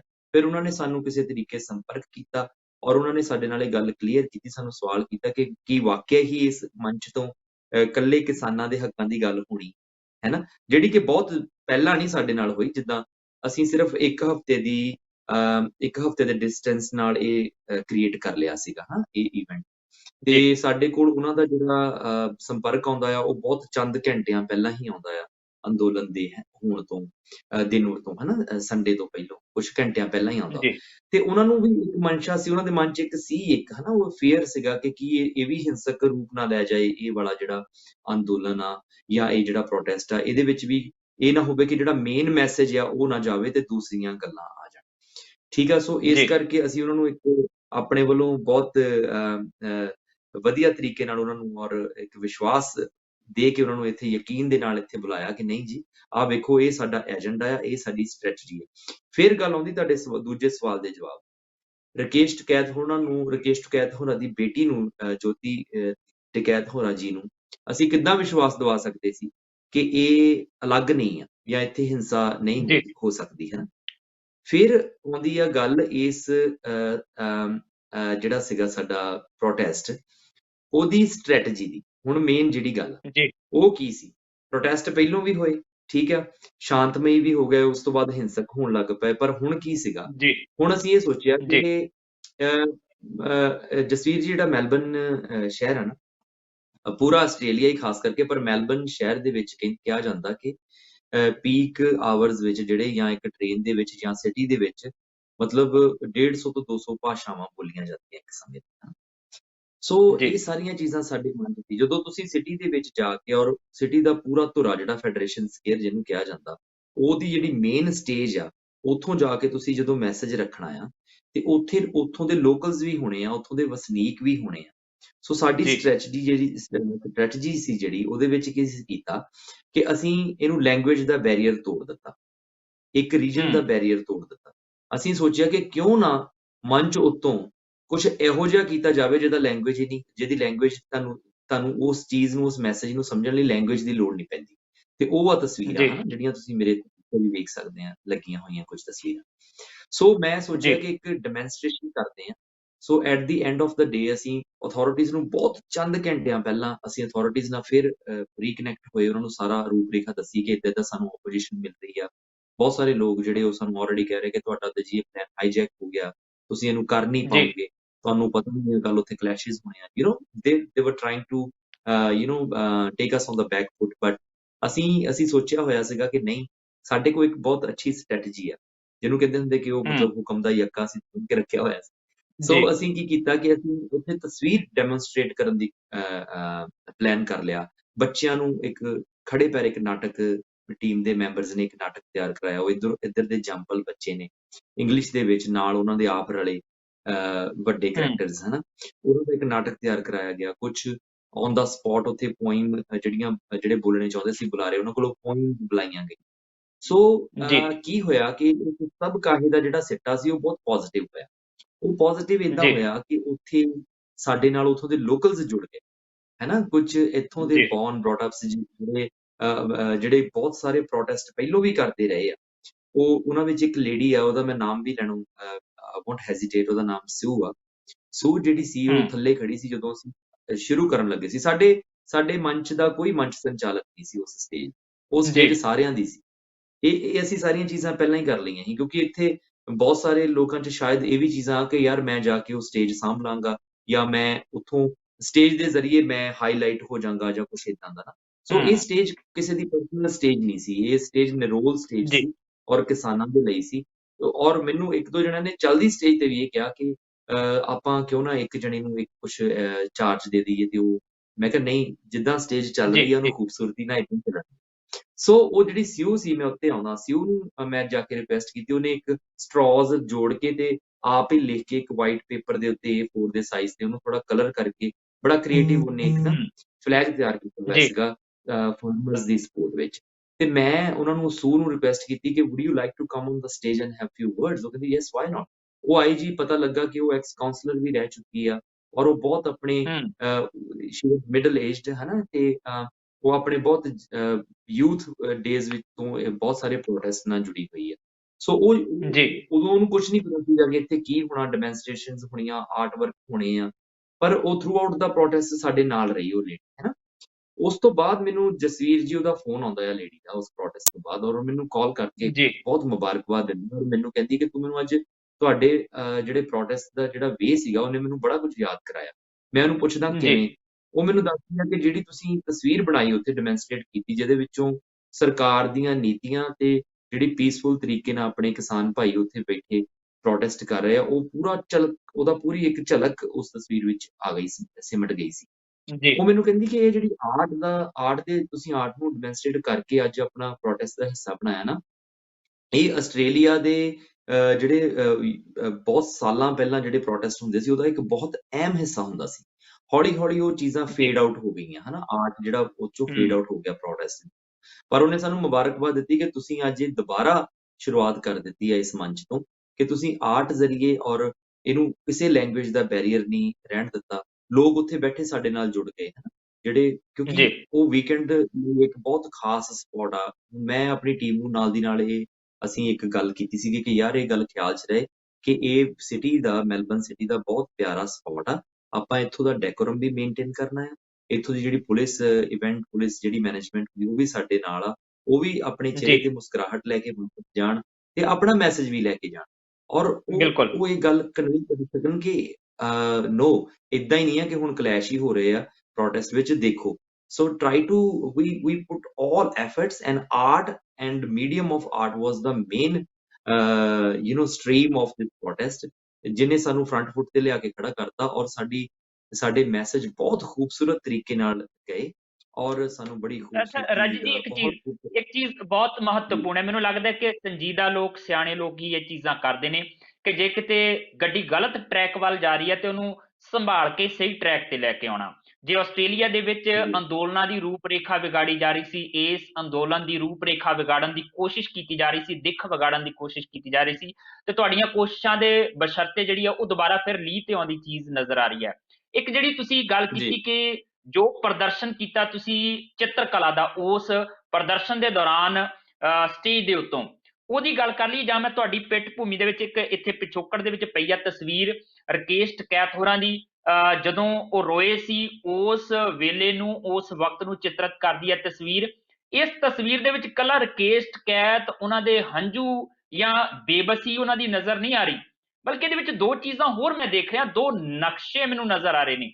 ਇੱਕ ਤਾਂ ਰਕੇਸ਼ ਟਕੈਤ ਦੀ ਟੋਪੀ ਦੇ ਵਿੱਚ ਭਾਰਤ ਦਾ ਨਕਸ਼ਾ, ਦੂਜਾ ਜੀ ਜੇ ਥੋੜਾ ਜਿਹਾ ਹੋਰ ਗੌਰ ਨਾਲ ਦੇਖੀਏ, ਰਕੇਸ਼ ਟਕੈਤ ਦੇ ਹੱਥ ਦੇ ਉੱਤੇ ਜਿਹੜੇ 3-4 ਸੂਬੇ ਆ ਉਹਨਾਂ ਦਾ ਨਕਸ਼ਾ ਵੀ ਇਕੱਠਿਆਂ ਬਣਾਇਆ ਗਿਆ। ਉਹਦੇ ਵਿੱਚ ਹਰਿਆਣਾ ਵੀ ਆ ਰਿਹਾ ਆ, ਉਹਦੇ ਵਿੱਚ ਯੂਪੀ ਵੀ ਆ ਰਿਹਾ ਆ, ਉਹਦੇ ਵਿੱਚ ਦਿੱਲੀ ਵੀ ਆ ਰਿਹਾ। ਉਹ ਸਾਰੀਆਂ ਚੀਜ਼ਾਂ ਉਹਦੇ ਵਿੱਚ ਇੱਕ ਤਰੀਕੇ ਨਾਲ ਕਹਿ ਸਕਦੇ ਕਿ ਸੰਮਿਲਿਤ ਹੋ ਕੇ 3-4 ਸੂਬੇ ਜਿਹੜੇ ਜਿਸ ਤਰੀਕੇ ਨਾਲ ਆ ਰਹੇ ਨੇ। ਮੈਨੂੰ ਇਹ ਨੁਕਤਾ ਜ਼ਰੂਰ ਮੈਨੂੰ ਲੱਗਦਾ ਕਿ ਦਰਸ਼ਕਾਂ ਨਾਲ ਸਾਂਝਾ ਕਰਨਾ ਚਾਹੀਦਾ ਕਿ ਇਹ ਨਕਸ਼ੇ ਬਣਾਉਣ ਦਾ ਕੀ ਮਕਸਦ ਸੀ, ਕਿ ਕੱਲਾ ਰਕੇਸ਼ ਟਕੈਤ ਦੇ ਹੰਝੂਆਂ ਦੀ ਬਾਤ ਪਾ ਕੇ ਹੀ ਗੱਲ ਪੂਰੀ ਹੋ ਸਕਦੀ ਸੀ, ਜਾਂ ਨਕਸ਼ੇ ਪਾਉਣ ਦੇ ਨਾਲ ਇਹਦੇ ਮਾਇਨੇ ਕੁਝ ਹੋਰ ਨਿਕਲਦੇ ਨੇ? ਜੀ ਬਹੁਤ ਜ਼ਰੂਰੀ ਹੈ ਇਹਦੇ ਬਾਰੇ ਗੱਲ ਕਰਨਾ। ਅਸਲ 'ਚ ਤਸਵੀਰ ਆਪਣੇ ਆਪ 'ਚ ਵੈਸੇ ਵੀ ਮੁਕੰਮਲ ਹੋ ਸਕਦੀ ਸੀ, ਕਿਉਂਕਿ ਰਕੇਸ਼ ਟਕੈਤ ਹੋਰਾਂ ਦੇ ਜਿਹੜੇ ਹੰਝੂ ਸੀ, ਮੈਨੂੰ ਲੱਗਦਾ ਕਿ ਉਹ ਹੰਝੂ ਨੇ ਹਿੰਦੁਸਤਾਨ ਦੇ ਕਿਸਾਨਾਂ ਦੀ ਜ਼ਮੀਨ ਨੂੰ ਸਦੀਆਂ ਸਿੰਜਦੇ ਰਹਿਣਾ, ਉਸ ਹੰਝੂ ਨੇ, ਹਨਾ। ਸੋ ਜੀ ਪਰ ਜਿਹੜੀ ਤੁਸੀਂ ਗੱਲ ਕੀਤੀ ਆ ਉਹ ਬੜੀ ਇੰਪੋਰਟੈਂਟ ਆ ਕਿ ਉਹਦੇ ਵਿੱਚ ਜਿਹੜੇ ਨਕਸ਼ੇ ਆ ਜਾਂ ਉਹਦੀ ਜਿਹੜੀ ਦੇਖਿਆ ਉਹਦੇ ਵਿੱਚ ਹੋਰ ਚੀਜ਼ਾਂ ਐਡ ਕਰਨ ਦੀ ਕੀ ਲੋੜ ਸੀ। ਉਹ ਇਸ ਕਰਕੇ ਸੀ ਕਿਉਂਕਿ ਤੁਹਾਨੂੰ ਜਦੋਂ ਤੁਸੀਂ ਕੋਈ ਤਸਵੀਰ ਚਿੱਤਰ ਰਹੇ ਹੁੰਦੇ ਆ ਜਾਂ ਤੁਸੀਂ ਆਪਣੀਆਂ ਤਸਵੀਰਾਂ ਰਾਹੀਂ ਚੱਲ ਰਹੇ ਕਿਸੇ ਅੰਦੋਲਨ ਦਾ ਹਿੱਸਾ ਬਣ ਰਹੇ ਹੁੰਦੇ ਤੇ ਤੁਹਾਨੂੰ ਪੋਲੀਟੀਕਲੀ ਵੀ ਥੋੜਾ ਅਵੇਅਰ ਹੋਣਾ ਪੈਂਦਾ ਆ ਹਨਾ। ਸੋ ਇਸ ਹੂੰ ਕਰਕੇ ਜਦੋਂ ਰਕੇਸ਼ ਟਿਕੈਤ ਹੋਣਾ ਨੇ ਰੋਂਦੇ ਰੋਂਦੇ ਆਪਣੀ ਉਸ ਵੇਦਨਾ ਰਾਹੀਂ ਨਾ ਉਹਨਾਂ ਹੰਝੂਆਂ ਰਾਹੀਂ ਗੱਲ ਕਹੀ ਸੀ ਕਿ ਮੈਂ ਹਿੰਦੁਸਤਾਨ ਦੇ ਸਾਰੇ ਕਿਸਾਨਾਂ ਦੀ ਜ਼ਿੰਮੇਵਾਰੀ ਆਪਣੇ ਸਿਰ ਤੇ ਚੱਕਦਾ। ਉਹ ਬਹੁਤ ਵੱਡੀ ਗੱਲ ਸੀ ਜਸਵੀਰ ਜੀ। ਸੋ ਮੈਂ ਜੀ ਉਹੀ ਹੂਬਹੂ ਉਸ ਚੀਜ਼ ਨੂੰ, ਉਸ ਵੇਦਨਾ ਨੂੰ, ਉਸ ਸੈਂਟੀਮੈਂਟਸ ਨੂੰ, ਉਹਨਾਂ ਥਾਟਸ ਨੂੰ, ਉਹਨਾਂ ਜਜ਼ਬਿਆਂ ਨੂੰ ਮੈਂ ਚਿਤਰਨ ਦੀ ਕੋਸ਼ਿਸ਼ ਕੀਤੀ ਇਸ ਤਸਵੀਰ ਦੇ ਨਾਲ-ਨਾਲ। ਉਹ ਹੰਝੂ ਤੇ ਤੁਸੀਂ ਵੇਖ ਹੀ ਸਕਦੇ ਆ ਪਰ ਜਿਹੜੀ ਉਹਨਾਂ ਨੇ ਆਪਣੇ ਸਿਰ ਤੇ ਉਹ ਜ਼ਿੰਮੇਵਾਰੀ ਚੱਕੀ ਸੀ, ਇਸ ਕਰਕੇ ਉਹ ਭਾਰਤ ਦਾ ਨਕਸ਼ਾ ਜਿਹੜਾ ਉਹ ਦਿਖਾਇਆ ਗਿਆ ਉੱਪਰ ਔਰ ਉਹਦੇ ਪਿੱਛੇ ਰੰਗ ਜਿਹੜੇ ਆ ਉਹ ਤਿਰੰਗੇ ਦੇ ਰੰਗ ਦਿੱਤੇ ਗਏ ਹਨਾ, ਤਿੰਨੋਂ ਰੰਗ ਦਿੱਤੇ ਜੀ ਗਏ। ਸੋ ਨਾਲ ਜਿਹੜੀਆਂ ਉਹਨਾਂ ਦੇ ਹੱਥਾਂ ਦੇ ਉੱਪਰ ਜਿਹੜਾ ਉਹ ਜਿਹਦੇ ਨਾਲ ਉਹ ਹੰਝੂ ਪੂੰਝ ਰਹੇ ਉਹਦੇ ਵਿੱਚ ਪੰਜਾਬ, ਯੂਪੀ ਤੇ ਹਰਿਆਣਾ ਦਾ ਨਕਸ਼ਾ ਦਿਖਾਇਆ ਗਿਆ। ਸੋ ਉਹ ਇੱਕ ਸਿੰਬੋਲਿਕ ਚੀਜ਼ ਆਪਣੇ ਵੱਲੋਂ ਇਸ ਕਰਕੇ ਕ੍ਰੀਏਟ ਕਰਨ ਦੀ ਕੋਸ਼ਿਸ਼ ਕੀਤੀ ਗਈ ਕਿ ਜਦੋਂ ਰਾਕੇਸ਼ ਟਿਕੈਤ ਜੀ ਇਹ ਕਹਿੰਦੇ ਆ ਕਿ ਮੈਂ ਸਾਰੇ ਕਿਸਾਨਾਂ ਦੀ ਜ਼ਿੰਮੇਵਾਰੀ ਚੱਕਦਾ ਤੇ ਉਹਦੇ ਜਵਾਬ ਵਿੱਚ ਇਹ ਗੱਲ ਕਹੀ ਗਈ ਕਿ ਤੁਹਾਡੇ ਹੰਝੂ ਪੂੰਝਣ ਲਈ ਪੰਜਾਬ, ਹਰਿਆਣਾ ਤੇ ਯੂਪੀ ਉਹ ਤੁਹਾਡੇ ਹੰਝੂਆਂ ਨੂੰ ਸਿਰ ਮੱਥੇ ਲੈਂਦਾ ਔਰ ਉਹ ਤੁਹਾਡੇ ਨਾਲ ਅੱਛਾ ਖੜਾ ਇੱਕ ਇੱਕ ਤੇ ਚੀਜ਼ ਤੁਹਾਡੇ ਹੰਝੂਆਂ ਇੱਕ ਚੀਜ਼ ਹੋਰ ਮੈਂ ਇੱਥੇ ਮਾਫ਼ ਕਰਨਾ ਮੈਂ ਵਿੱਚ ਟੋਕ ਰਿਹਾ ਗੱਲ ਨੂੰ ਜੀ, ਮੈਨੂੰ ਲੱਗਦਾ ਕਿ ਗੱਲ ਤੁਹਾਡੀ ਪੂਰੀ ਹੋਈ ਗਈ ਸੀਗੀ ਇੱਕ ਚੀਜ਼ ਹੋਰ ਇੱਕ ਨੁਕਤਾ ਹੋਰ ਜੀ, ਇੱਕ ਖਾਸ ਬਿੰਦੂ ਜੀ, ਲਾਲ ਦਾਇਰਿਆਂ ਦੇ ਨਾਲ ਹਾਈਲਾਈਟ ਵੀ ਕੀਤਾ ਗਿਆ ਜਿੱਥੋਂ ਤੱਕ ਮੇਰੀ ਬਿਲਕੁਲ। ਸਮਝ ਹੈ ਮੈਨੂੰ ਲੱਗਦਾ ਕਿ ਗਾਜ਼ੀਪੁਰ ਬਾਰਡਰ ਹੈ ਜਿੱਥੇ ਰਕੇਸ਼ ਟਿਕੈਤ ਰੋਇਆ ਸੀ ਜੀ, ਜੀ, ਜੀ, ਬਿਲਕੁਲ, ਬਿਲਕੁਲ। ਉਹ ਜਿਹੜਾ ਖ਼ਾਸ ਬਿੰਦੂ ਆ ਨਾ, ਉਹ ਬਹੁਤ ਖ਼ਾਸ ਨਜ਼ਰਾਂ ਨੇ ਫੜਿਆ ਹੈ। ਉਹ ਖ਼ਾਸ ਬਿੰਦੂ ਜਿਹੜਾ ਆ, ਉਹ ਮਤਲਬ ਉਹਨੂੰ ਸਰਕਲਸ ਦੇ ਵਿੱਚ ਡਰਾ ਕਰਨ ਦਾ ਜਾਂ ਉਹਨੂੰ ਪੇਂਟ ਕਰਨ ਦਾ ਵੀ ਇਹੀ ਕਾਰਨ ਸੀਗਾ ਕਿ ਸਾਡਾ ਜਿਹੜਾ ਕੇਂਦਰ ਬਿੰਦੂ ਵੀ ਆਪਾਂ ਜਿਹਨੂੰ ਪੰਜਾਬੀ 'ਚ ਕਹਿ ਲੈਂਦੇ ਹਾਂ, ਹਨਾ? ਜਾਂ ਸਾਡਾ ਤੁਸੀਂ ਦੇਖ ਸਕਦੇ ਵੀ ਉਹ ਜਿਹੜਾ ਇੱਕ ਸਰਕਲ ਨਹੀਂ ਆ, ਹਨਾ? ਉਹ ਇਨੀਸ਼ੀਅਲੀ ਹੂੰ 3 ਜਾਂ 4 ਸਰਕਲ ਵਿੱਚ ਉਸ ਜਗ੍ਹਾ ਨੂੰ ਕੀਤਾ ਗਿਆ ਆ। ਉਹ ਇਸ ਕਰਕੇ ਕੀਤਾ ਗਿਆ ਕਿ ਉਹ ਤੁਸੀਂ ਵੇਖਦੇ ਹੋਣੇ ਆ ਵੀ ਜਿਹੜੇ ਰਾਈਫਲ ਸ਼ੂਟਰਸ ਹੁੰਦੇ ਆ, ਉਹਨਾਂ ਦੇ ਅੱਗੇ ਇੱਕ ਟਾਰਗੇਟ ਦਾ ਨਿਸ਼ਾਨ ਹੁੰਦਾ ਆ, ਹਨਾ? ਸੋ ਜੀ ਉਹ ਜਿਹੜੀ ਖਾਸ ਜੇ ਤੁਸੀਂ ਮੈਪ ਨੂੰ ਵਾਚ ਕਰੋਗੇ ਤੇ ਮੈਪ ਦੇ ਉੱਪਰ ਜਿਹੜੀ ਖਾਸ ਉਹ ਪਾਰਟਿਕੂਲਰ ਜਗ੍ਹਾ ਜਿੱਥੇ ਉਹ ਬਣਾਇਆ ਗਿਆ ਆ, ਵੀ ਉਹ ਕੀ ਆ? ਹੁਣ ਇਹ ਸਵਾਲ ਤੁਸੀਂ ਆਪਣੇ ਸਰੋਤਿਆਂ ਲਈ ਵੀ ਛੱਡ ਸਕਦੇ ਆ। ਵੇਖਦੇ ਆ ਉਹ ਆਪਾਂ ਨੂੰ ਜੀ ਕੀ ਜਵਾਬ ਦਿੰਦੇ ਆ ਇਸ ਖਾਸ ਬਿੰਦੂ ਦਾ। ਜੀ, ਜੀ, ਬਿਲਕੁਲ ਇਹ ਮੈਨੂੰ ਲੱਗਦਾ ਕਿ ਬਹੁਤ ਇੱਕ ਕਲਾ ਦਾ ਇੱਕ ਆਪਣਾ ਤਰੀਕਾ ਆ ਜਿਵੇਂ ਸ਼ੁਰੂ ਗੱਲ ਕਰਦਿਆਂ ਮੈਂ ਕਿਹਾ ਸੀ ਅਸੀਂ ਤਾਂ ਠਾਹ ਸੋਟਾ ਮਾਰੀਦਾ ਆ ਪਰ ਕਲਾ ਠਾਹ ਸੋਟਾ ਨਹੀਂ ਮਾਰਦੀ ਕਲਾ ਬੜੇ ਸਲੀਕੇ ਦੇ ਨਾਲ ਤਰੀਕੇ ਦੇ ਨਾਲ ਗੱਲ ਜਿਹੜੀ ਆ ਉਹ ਰੱਖਦੀ ਆ ਔਰ ਇਸ ਅੰਦੋਲਨ ਦੇ ਨਾਲ ਤੁਹਾਡੀ ਕਲਾ ਕਿੰਨੀ ਕੁ ਓਤ-ਪ੍ਰੋਤ ਹੋਈ ਹੈ ਉਹ ਮੇਰਾ ਖਿਆਲ ਹੈ ਕਿ ਇਕੱਲੀ ਇੰਨੀ ਤਸਵੀਰ ਦਿਖਾ ਦਿੱਤੀ ਜਾਵੇ ਦਰਸ਼ਕਾਂ ਨੂੰ ਤੇ ਉਹੀ ਅੰਦਾਜ਼ਾ ਲਾ ਸਕਦੇ ਆ ਕਿ ਰਾਜੀ ਮੁਸੱਵਰ ਜਿਹੜਾ ਆ ਉਹ ਜਦੋਂ ਪੇਂਟ ਕਰਦਾ ਆ ਇਦਾਂ ਦੇ ਮਸਲਿਆਂ ਨੂੰ ਤੇ ਕਿੰਨੀਆਂ ਬਾਰੀਕੀਆਂ ਦੇ ਨਾਲ ਉਹਨਾਂ ਚੀਜ਼ਾਂ ਨੂੰ ਦੇਖਣਾ ਇਹਦੇ ਨਾਲ ਇੱਕ ਤਸਵੀਰ ਮੈਂ ਹੋਰ ਚਰਚਾ ਦੇ ਵਿੱਚ ਲਿਆਉਣੀ ਚਾਹੁੰਦਾ ਕਿਉਂਕਿ ਕਲਾ ਜਿਹੜੀ ਹੈ ਉਹ ਬੜਾ ਮਹੱਤਵਪੂਰਨ ਹੁੰਦੀ ਹੈ ਇਦਾਂ ਦੇ ਨੁਕਤਿਆਂ ਦੇ ਉੱਤੇ ਕੰਮ ਕਰਨ ਲਈ ਕਿਉਂਕਿ ਤੁਸੀਂ ਜਿਹੜੇ ਕਲਾਕਾਰ ਹੁੰਦੇ ਨੇ ਜਿਹੜੇ ਚਿੱਤਰਕਾਰ ਹੁੰਦੇ ਨੇ ਕਵੀ ਹੁੰਦੇ ਨੇ ਇਤਿਹਾਸਕਾਰ ਹੁੰਦੇ ਨੇ ਜਾਂ ਫਿਲਮ ਮੇਕਰ ਹੁੰਦੇ ਜਦੋਂ ਇਦਾਂ ਦੀਆਂ ਘਟਨਾਵਾਂ ਤੇ ਫਿਲਮ ਬਣਾਉਂਦੇ ਤੇ ਇੱਕ ਦਸਤਾਵੇਜ਼ ਤਿਆਰ ਕਰਦੇ ਨੇ ਉਹ ਲੰਬੇ ਸਮੇਂ ਤੱਕ ਬਾਤ ਪਾਉਣ ਵਾਲੀਆਂ ਜਿਹੜੀਆਂ ਚੀਜ਼ਾਂ ਬਣ ਜਾਂਦੀਆਂ ਨੇ ਇੱਕ ਤਸਵੀਰ ਤੁਸੀਂ ਉਸ ਸਮੇਂ ਵੀ ਬਣਾਈ ਸੀਗੀ ਜਦੋਂ ਅਜੇ ਸਿੰਘੂ ਬਾਰਡਰ ਤੇ ਜਾ ਕੇ ਡੇਰੇ ਲੱਗਦੇ ਆ ਟਿਕਰੀ ਬਾਰਡਰ ਦੇ ਉੱਤੇ ਅਜੇ ਡੇਰੇ ਲੱਗਦੇ ਉਦੋਂ ਰਕੇਸ਼ ਟਕੈਤ ਹੋਰਾਂ ਦੀ ਆਮਦ ਇਸ ਤਰੀਕੇ ਨਾਲ ਨਹੀਂ ਹੁੰਦੀ ਉਦੋਂ ਬਾਕੀ ਸੂਬਿਆਂ ਤੋਂ ਕਿਸਾਨ ਇਸ ਤਰੀਕੇ ਨਾਲ ਨਹੀਂ ਆਉਂਦੇ ਤੇ ਉੱਥੇ ਬਕਾਇਦਾ ਜਿਹੜੀ ਹੈ ਇੱਕ ਬੁੱਕ ਸ਼ਾਪ ਇੱਕ ਲਾਇਬ੍ਰੇਰੀ ਬਣਾਈ ਜਾਂਦੀ ਹੈ ਉਸ ਬਾਰਡਰ ਦੇ ਉੱਤੇ ਕੁਝ ਨੌਜਵਾਨ ਤਰੱਦਦ ਕਰਦੇ ਆ ਕਿ ਉਹ ਲਾਇਬ੍ਰੇਰੀ ਬਣਾਉਂਦੇ ਆ ਉਸੇ ਅੰਦੋਲਨ ਦੇ ਵਿੱਚ ਸ਼ਾਮਲ ਲੋਕ ਜਾਂਦੇ ਆ ਕਿਤਾਬਾਂ ਲਿਖਦੇ ਆ ਪੜ੍ਹਦੇ ਆ ਵਾਪਸ ਕਰਦੇ ਆ ਹੋਰ ਕਿਤਾਬ ਲੈ ਆਉਂਦੇ ਆ ਵਾਪਸ ਕਰ ਆਉਂਦੇ ਆ ਉਹਨੂੰ ਲੈ ਕੇ ਵੀ ਇੱਕ ਤਸਵੀਰ ਬਣਾਈ ਸੀ ਔਰ ਉਸ ਤਸਵੀਰ ਦੇ ਵਿੱਚ ਬਕਾਇਦਾ ਜ਼ਿਕਰ ਜਿਹੜਾ ਹੈ ਉਹ ਸ਼ਹੀਦ ਆਜ਼ਮ ਭਗਤ ਸਿੰਘ ਦਾ ਵੀ ਹੁੰਦਾ ਕਿ ਕਿਵੇਂ ਭਗਤ ਸਿੰਘ ਜਦੋਂ ਅਖੀਰੀ ਮੌਕੇ ਤੇ ਫਾਂਸੀ ਤੇ ਤਖਤੇ ਤੇ ਝੂਲਣ ਤੋਂ ਪਹਿਲਾਂ ਆਪਣੀ ਬੈਰਕ 'ਚ ਬੈਠਾ ਲੈਨਿਨ ਦੀ ਕਿਤਾਬ ਪੜ੍ਹ ਰਿਹਾ ਹੁੰਦਾ ਤੇ ਵਰਕਾ ਮੋੜ ਕੇ ਜਾਂਦਾ ਤੇ ਉਹਦੇ ਤੋਂ ਗਾਂ ਦੀ ਕਹਾਣੀ ਕਿੱਦਾਂ ਤੁਰਦੀ ਮੈਨੂੰ ਲੱਗਦਾ ਕਿ ਉਸ ਤੁਹਾਡੀ ਕਲਾ ਦੇ ਬਾਰੇ ਵੀ ਗੱਲ ਕਰਨੀ ਬਣਦੀ ਆ ਉਸ ਚਿੱਤਰ ਦੇ ਬਾਰੇ ਗੱਲ ਕਰਨ ਬਣਦੀ ਆ ਉਹਦੇ ਬਾਰੇ ਜ਼ਰੂਰ ਸਾਡੇ ਦਰਸ਼ਕਾਂ ਨੂੰ ਇੱਕ ਵਾਰ ਦੱਸ ਦਿਓ ਜੀ ਬਿਲਕੁਲ ਜਸਵੀਰ ਇਹ ਟਿਕੈਤ ਸਾਹਿਬ ਹੋਣਾ ਵਾਲਾ ਜਦੋਂ ਸਾਰਾ ਕੁਝ ਵਾਪਰਿਆ ਉਸ ਤੋਂ 2 ਦਿਨ ਪਹਿਲਾਂ ਹੀ ਤਸਵੀਰ ਇਹ ਮੁਕੰਮਲ ਕੀਤੀ ਸੀ ਔਰ ਆਪਣੇ ਸਾਥੀਆਂ ਤੱਕ ਪਹੁੰਚਾਈ। ਬੜਾ ਖੂਬਸੂਰਤ ਫੀਡਬੈਕ ਵੀ ਆਇਆ ਇਸ ਤਸਵੀਰ ਬਾਰੇ। ਮੈਂ ਨਾ ਸ਼ਹੀਦ ਆਜ਼ਮ ਭਗਤ ਸਿੰਘ ਹੋਰਾਂ ਦੀ ਤਸਵੀਰ ਜਦੋਂ ਵੀ ਕਦੀ ਤਸੱਵੁਰ 'ਚ ਲਿਆਉਂਦਾ ਸੀ, ਤੇ ਮੈਂ ਬਹੁਤ ਸਾਲਾਂ ਤੋਂ ਇਸ ਤਸੱਵੁਰ ਦੇ ਉੱਪਰ ਕੰਮ ਕਰ ਰਿਹਾ, ਹਨਾ। ਬੜੀ ਜੀ, ਬਹੁਤ ਵੱਖਰੇ ਤਸੱਵੁਰ ਆਏ, ਮਨ 'ਚ ਖਿਆਲ ਆਏ ਕਿ ਉਹਨਾਂ ਨੂੰ ਕਿੱਦਾਂ ਚਿਤਰਿਆ ਜਾ ਸਕਦਾ, ਹਨਾ। ਇਹੋ ਜਿਹੀ ਸ਼ਖਸੀਅਤ, ਇਹੋ ਜਿਹੀ ਕਮਾਲ ਦੀ ਸੋਚ ਔਰ ਸਾਈਕੋਲੋਜੀ। ਤੇ ਮੈਨੂੰ ਲੱਗਾ ਕਿ ਯਾਰ ਵੀ ਫਿਰ ਘੁੰਮ ਘੁਮਾ ਕੇ ਗੱਲ ਆ ਜਾਂਦੀ ਸੀਗੀ ਕਿ ਉਹਨਾਂ ਨੂੰ ਜਦੋਂ ਵੀ ਕਦੇ ਚਿਤਰਾਂਗਾ ਤੇ ਕਿਤਾਬਾਂ ਦੇ ਵਿੱਚ ਚਿਤਰਾਂਗਾ, ਹਨਾ। ਸੋ ਹੂੰ, ਕੀ ਹੋਇਆ ਕਿ ਚੱਲਦੇ ਸੰਘਰਸ਼ ਵਿੱਚ ਇੱਕ ਤਸਵੀਰ ਸਾਹਮਣੇ ਆਉਂਦੀ ਆ, ਹਨਾ। ਉਹ ਤਸਵੀਰ ਦੇ ਵਿੱਚ ਇੱਕ ਬਜ਼ੁਰਗ ਆਪਣੀ ਟਰਾਲੀ ਦੇ ਵਿੱਚ ਬੈਠੇ ਕਿਤਾਬ ਪੜ੍ਹ ਰਹੇ ਆ ਤੇ ਕਿਤਾਬ ਦੇ ਉੱਪਰ ਭਗਤ ਸਿੰਘ ਹੋਰੀ ਆ, ਹਨਾ। ਉਹਨਾਂ ਦੇ ਕਿਤਾਬ ਦਾ ਜਿਹੜਾ ਬਾਹਰਲਾ ਹੈਗਾ, ਹਨਾ, ਸਰਵਰਕ ਉਹਦੇ ਹੈ। ਉੱਪਰ ਭਗਤ ਸਿੰਘ ਲਿਖਿਆ। ਹਾਂਜੀ। ਤੇ ਫਿਰ ਜਦੋਂ ਤੁਹਾਡੇ ਚੇਤਨ 'ਚ ਬਹੁਤ ਸਾਰੀਆਂ ਚੀਜ਼ਾਂ ਪਈਆਂ ਹੁੰਦੀਆਂ ਔਰ ਉਹ ਆਪਣਾ ਕੰਮ ਕਰ ਰਹੀਆਂ ਹੁੰਦੀਆਂ ਨਾਲ-ਨਾਲ, ਹਨਾ। ਜਦੋਂ ਮੈਂ ਉਹ ਤਸਵੀਰ ਵੇਖਦਾ ਆ ਤੇ ਮੈਨੂੰ ਯਾਦ ਆ ਜਾਂਦਾ ਕਿ ਭਗਤ ਸਿੰਘ ਹੋਰਾਂ ਨੇ ਜਿਹੜਾ ਵਰਕਾ ਫੋਲਡ ਕੀਤਾ ਸੀ ਆਪਣੀ ਕਿਤਾਬ ਦਾ, ਜਦੋਂ ਜੇਲਰ ਉਹਨਾਂ ਨੂੰ ਬੁਲਾਉਣ ਆਉਂਦਾ ਆ ਤੇ ਆ ਕੇ ਕਹਿੰਦਾ ਕਿ ਤੇਰਾ ਅਖੀਰੀ ਵਕਤ ਆ ਗਿਆ, ਹਨਾ। ਤੇ ਉਹ ਜਵਾਬ ਵਿੱਚ ਕਹਿੰਦਾ ਕਿ ਇਹ ਮੇਰੇ ਸਰੀਰ ਦਾ ਅਖੀਰ ਤੇ ਹੋ ਸਕਦਾ ਹੈ, ਪਰ you can kill individuals but you cannot kill the ideas, ਹਨਾ। ਤੇ ਵੀ ਵਿਚਾਰਾਂ ਹੂੰ, ਦਾ ਅਖੀਰ ਨਹੀਂ ਆ, ਮੇਰੇ ਵਰਗੇ ਹਲੇ ਬਹੁਤ ਆਉਣੇ ਆ।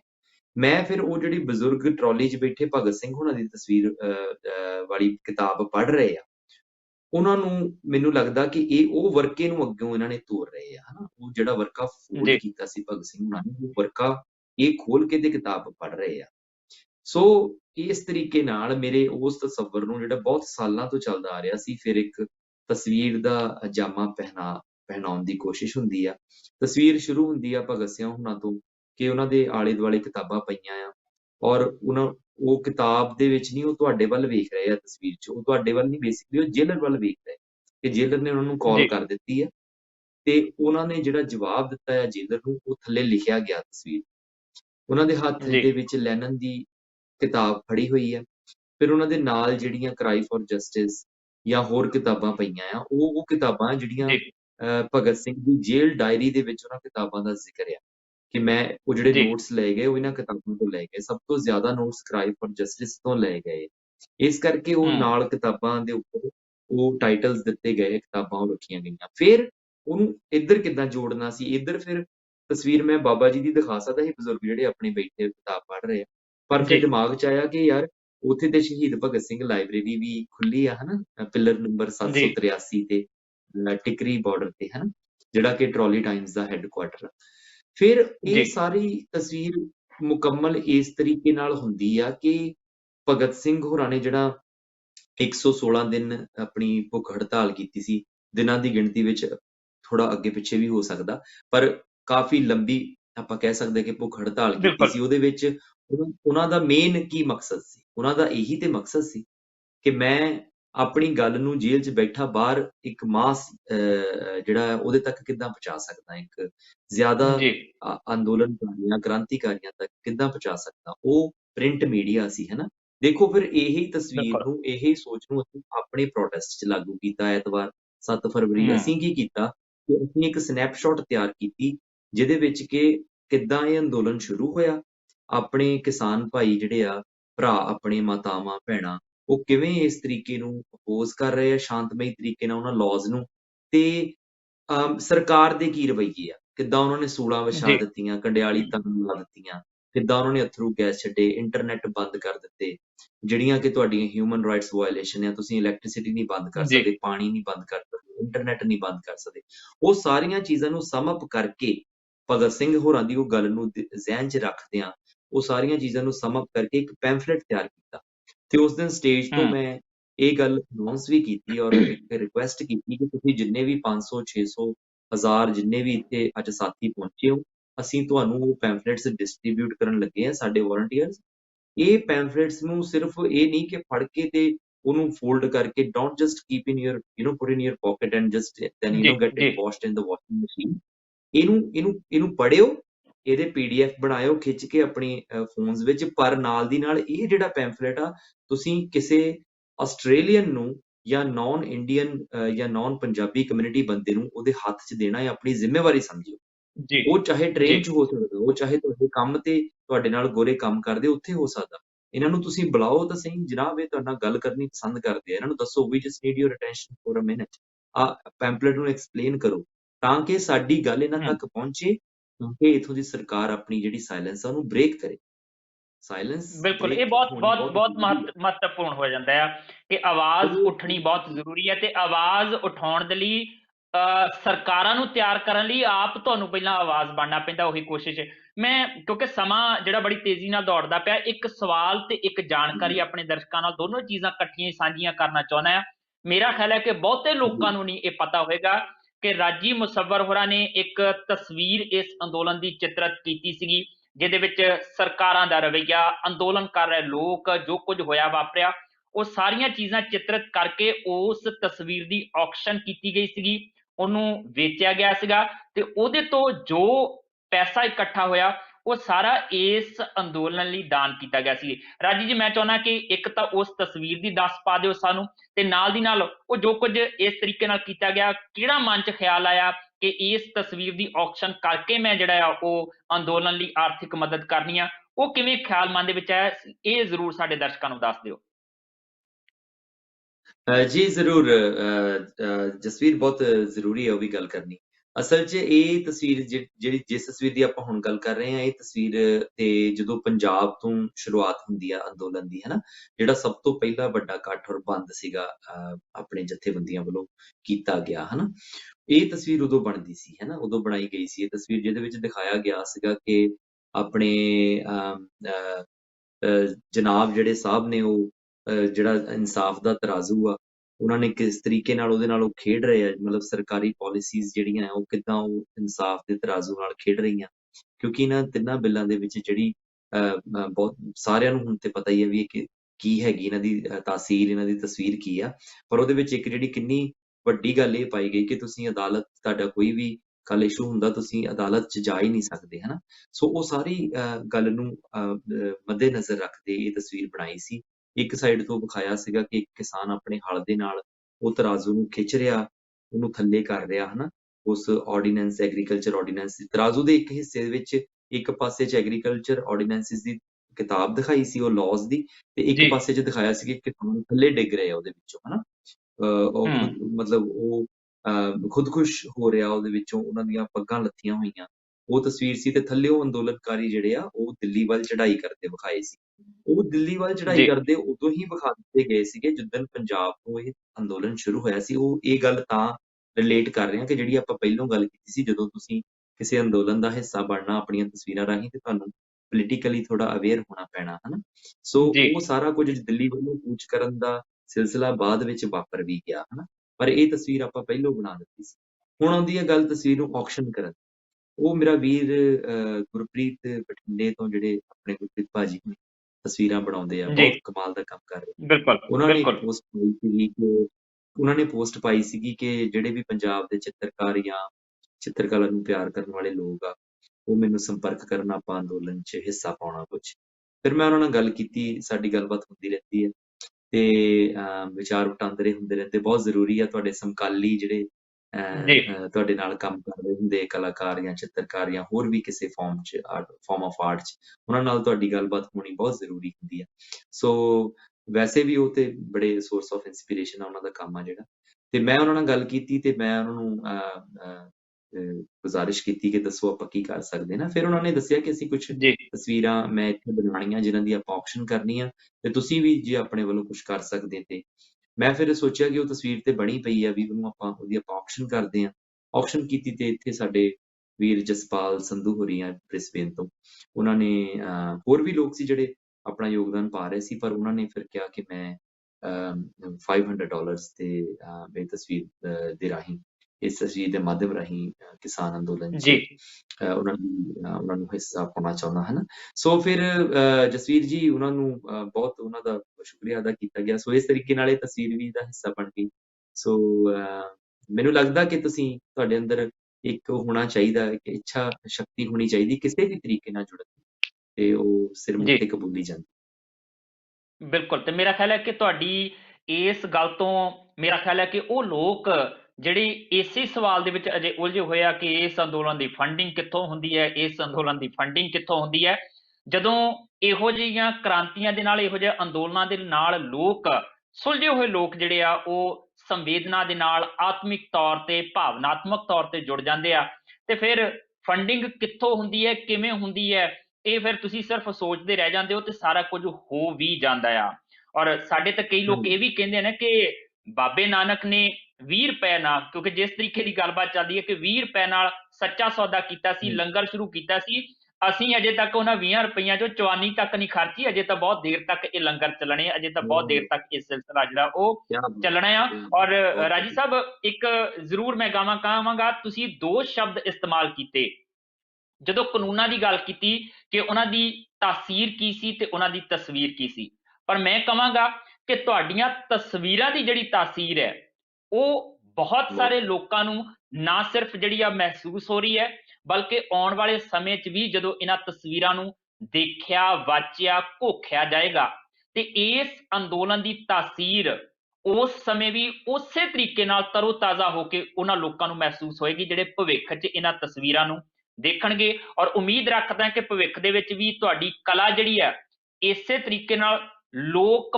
ਪੱਖ ਨੂੰ ਪਰਣਾਈ ਰਹੇਗੀ, ਕਿਉਂਕਿ ਬਹੁਤ ਸਾਰੇ ਕਲਾਕਾਰ ਹੁੰਦੇ ਆ ਜਿਹੜੇ ਦਰਬਾਰੀ ਹੁੰਦੇ ਆ, ਬਹੁਤ ਸਾਰੇ ਕਲਾਕਾਰ ਹੁੰਦੇ ਆ ਜਿਹੜੇ ਸਰਕਾਰੀ ਹੁੰਦੇ ਆ, ਬਹੁਤ ਸਾਰੇ ਕਲਾਕਾਰ ਹੁੰਦੇ ਨੇ ਜਿਹੜੇ ਸਿਰਫ ਤੇ ਸਿਰਫ ਉਹੋ ਜਿਹਾ ਚਿੱਤਰਦੇ ਆ ਜਿਨ੍ਹਾਂ ਦੇ ਨਾਲ ਉਹਨਾਂ ਨੂੰ 4 ਦਮੜੀਆਂ ਮਿਲ ਜਾਣ, ਪਰ ਲੋਕਾਂ ਦੀਆਂ ਚਮੜੀਆਂ ਦੀ ਗੱਲ ਕਰਨੀ, ਲੋਕਾਂ ਦੇ ਹੱਕਾਂ ਦੀ ਤੇ ਹਿੱਤਾਂ ਦੀ ਗੱਲ ਕਰਨੀ, ਇਹ ਬਹੁਤ ਘੱਟ ਕਲਾਕਾਰਾਂ ਦੇ ਹਿੱਸੇ ਆਉਂਦਾ। ਤੇ ਮੇਰਾ ਖਿਆਲ ਹੈ ਕਿ ਤੁਹਾਡਾ ਕੰਮ ਬੋਲਦਾ ਹੈ ਕਿ ਤੁਸੀਂ ਕਿਹੜੇ ਪਾਸੇ ਇਸ ਸਮੇਂ ਖੜ ਕੇ ਆਪਣੀ ਕਲਾ ਦਾ ਇਸਤੇਮਾਲ ਜਿਹੜਾ ਉਹ ਕਰ ਰਹੇ ਹੋ। ਰਾਜੀ ਮੁਸੱਵਰ ਜੀ, ਬਹੁਤ ਬਹੁਤ ਸ਼ੁਕਰੀਆ ਗੱਲਬਾਤ ਕਰਨ ਲਈ। ਉਮੀਦ ਰੱਖਦੇ ਹਾਂ ਕਿ ਇਸੇ ਤਰੀਕੇ ਨਾਲ ਲੋਕ ਪੱਖੀ ਤੁਹਾਡੀਆਂ ਕਲਾਵਾਂ ਜਿਹੜੀਆਂ ਸਾਨੂੰ ਦੇਖਣ ਨੂੰ ਮਿਲਣਗੀਆਂ ਤੇ ਭਵਿੱਖ ਦੇ ਵਿੱਚ ਵੀ ਆਪਾਂ ਕੋਸ਼ਿਸ਼ ਕਰਾਂਗੇ ਕਿ ਕਿਉਂਕਿ ਹੁਣ ਤਾਂ ਸਮੇਂ ਦਾ ਦਾਇਰਾ ਆਪਣਾ ਆ, ਥੋੜਾ ਖੁੱਲਾ ਸਮਾਂ ਲੈ ਕੇ ਤੁਹਾਡੇ ਨਾਲ ਲੰਬੀਆਂ ਚੌੜੀਆਂ ਗੱਲਾਂ ਬਾਤਾਂ ਸਿਰਫ ਤੁਹਾਡੀ ਕਲਾ ਨੂੰ ਰਹਿ ਕੇ ਆਪਾਂ ਕਰਾਂਗੇ। ਫਿਲਹਾਲ ਸਮਾਂ ਦੇਣ ਲਈ ਬਹੁਤ ਬਹੁਤ ਸ਼ੁਕਰੀਆ। ਬਹੁਤ ਸ਼ੁਕਰੀਆ। ਉਹ ਕਹਿੰਦੇ ਆ ਵੀ ਜਸਵੀਰ ਜੀ ਕਿ ਚਲੋ ਆਪਣੇ ਬਣਾਏ ਰਿਸ਼ਤਿਆਂ ਦੇ ਪੁਲ ਬਣਾ ਲਈਏ, ਚਲੋ ਆਪਣੇ ਬਣਾਏ ਰਿਸ਼ਤਿਆਂ ਦੇ ਪੁਲ ਬਣਾ ਲਈਏ ਕਿ ਵੱਧਦਾ ਜਾ ਰਿਹਾ ਹੈ ਫਾਸਲਾ ਲਹੂ ਦੇ ਰਿਸ਼ਤਿਆਂ ਵਿਚਲਾ, ਰੂਹਾਨੀ ਜਜ਼ਬਿਆਂ ਤੋਂ ਪਾਰ ਤੇ ਇਨਸਾਨੀ ਕਤਲਗਾਹ ਤੋਂ ਦੂਰ, ਚਲੋ ਪੈਂਡਾ ਮੁਕਾ ਲਈਏ ਸਿਆਸੀ ਮਸਲਿਆਂ ਵਿਚਲਾ। ਸੋ ਇਹ ਤੇ ਹੁਣ ਇੱਕ ਜਨ ਅੰਦੋਲਨ ਬਣ ਚੁੱਕਾ, ਇਹਦੇ ਵਿੱਚ ਤੇ ਆਪਣੇ ਨਾਲ ਪਹਿਲਾਂ ਹੀ ਬਹੁਤ ਸਾਰੇ ਆਪਣੇ ਸਾਥੀ ਜੁੜ ਚੁੱਕੇ ਆ। ਸੋ ਥੋੜਾ ਬਹੁਤਾ ਆਪਣੇ ਵੱਲੋਂ ਕੋਸ਼ਿਸ਼ ਹੋ ਰਹੀ ਆ ਕਿ ਤਿਨਕਾ ਤਿਨਕਾ ਬੂੰਦ ਬੂੰਦ ਆਪਣੇ ਵੱਲੋਂ ਇਕੱਠਿਆਂ ਕਰਕੇ ਤੇ ਇਹਦਾ ਹਿੱਸਾ ਬਣਿਆ ਜਾਵੇ। ਸੋ ਬਹੁਤ ਸ਼ੁਕਰੀਆ, ਬਹੁਤ ਮਿਹਰਬਾਨੀ। ਤੇ ਟੀਵੀ ਪੰਜਾਬ ਦੀ ਸਾਰੀ ਟੀਮ ਦਾ ਮੈਂ ਇੱਕ ਵਾਰ ਫਿਰ ਹੱਥ ਜੋੜ ਕੇ ਸ਼ੁਕਰੀਆ ਅਦਾ ਕਰਦਾ ਕਿ ਤੁਸੀਂ ਇੰਨੀ ਖੂਬਸੂਰਤ ਤਰੀਕੇ ਨਾਲ ਲੱਗੇ ਹੋਏ ਹੋ। ਬਹੁਤ ਮਿਹਰਬਾਨੀ ਜੀ। ਜਸਵੀਰ ਜੀ ਜ਼ਿੰਦਾਬਾਦ। ਸ਼ੁਕਰੀਆ ਰਾਜੀ ਜੀ। ਔਰ ਇਸ ਦੇ ਨਾਲ ਹੀ ਅਸੀਂ ਆਪਣੇ ਦਰਸ਼ਕਾਂ ਤੋਂ ਵੀ ਇਜਾਜ਼ਤ ਲਵਾਂਗਾ, ਕਿਉਂਕਿ ਸ਼ੁਰੂਆਤ ਮੈਂ ਅਵਤਾਰ ਸਿੰਘ ਪਾਸ਼ ਹੋਰਾਂ ਦੀਆਂ ਸਤਰਾਂ ਤੋਂ ਕੀਤੀ ਸੀ ਤੇ ਮੈਨੂੰ ਲੱਗਦਾ ਕਿ ਫਿਰ ਇਸ ਗੱਲਬਾਤ ਨੂੰ ਵਿਰਾਮ ਵੀ ਅਵਤਾਰ ਸਿੰਘ ਪਾਸ਼ ਹੋਰਾਂ ਦੀਆਂ ਸਤਰਾਂ ਨਾਲ ਹੀ ਦੇਵਾਂਗਾ ਕਿ ਸਾਡੇ ਚੁੱਲ੍ਹੇ ਦਾ ਸੰਗੀਤ ਸੁਣੋ, ਸਾਡੀ ਦਰਦਮੰਦਾਂ ਦੀ ਪੀੜ ਵਲੇਟੀ ਚੀਖ ਸੁਣੋ, ਤੇ ਕਲਾ ਦੇ ਰਾਹੀਂ ਇਹ ਪੀੜ ਵਲੇਟੀ ਚੀਖ ਜਿਹੜੀ ਆ ਉਹ ਚਾਹੇ ਗੀਤ ਸੰਗੀਤ ਦੀ ਗੱਲ ਕਰ ਲਈਏ, ਚਾਹੇ ਚਿੱਤਰਕਲਾ ਦੀ ਗੱਲ ਕਰ ਲਈਏ, ਤੇ ਚਾਹੇ ਮਾਧਿਅਮ ਕੋਈ ਹੋਰ ਹੋਵੇ, ਇਸ ਸਮੇਂ ਜੋ ਕੁਝ ਹੋ ਵਾਪਰਿਆ ਆ ਉਹਦੀ ਆਵਾਜ਼ ਤੁਹਾਨੂੰ ਜਿੱਥੇ ਵੀ ਬੈਠੇ ਆ ਸੁਣ ਮਹਿਸੂਸ ਜ਼ਰੂਰ ਹੋ ਰਹੀ ਹੋਏਗੀ। ਫਿਲਹਾਲ ਇਸੇ ਦੇ ਨਾਲ ਇਜਾਜ਼ਤ ਦਿਓ, ਫਿਰ ਮੁਲਾਕਾਤ ਹੋਏਗੀ, ਪਰ ਤੁਸੀਂ ਜੁੜੇ ਰਹੋ ਟੀਵੀ ਪੰਜਾਬ ਦੇ ਨਾਲ। ਸਤਿ ਸ਼੍ਰੀ ਅਕਾਲ ਜੀ, ਮੈਂ ਨਿਰਮਲ ਮਾਨ ਪੂਰਾ ਡੈਟ ਸੈਟਲਮੈਂਟ ਤੋਂ। ਇਹ ਤੁਸੀਂ ਵੀਡੀਓ ਦੇਖ ਰਹੇ ਸੀ ਟੀਵੀ ਪੰਜਾਬ ਦੇ ਉੱਤੇ। ਇਹੋ ਜਿਹੇ ਹੋਰ ਜਾਣਕਾਰੀ ਭਰਪੂਰ ਵੀਡੀਓ ਦੇਖਣ ਵਾਸਤੇ ਟੀਵੀ ਪੰਜਾਬ ਦੇ ਚੈਨਲ ਨੂੰ ਸਬਸਕ੍ਰਾਈਬ ਕਰੋ ਤੇ ਨਾਲ ਹੇਠ ਦਿੱਤੇ ਹੋਏ ਬੈਲ ਆਈਕਨ ਦੇ ਬਟਨ ਦਬਾਓ। ਸਤਿ ਸ਼੍ਰੀ ਅਕਾਲ।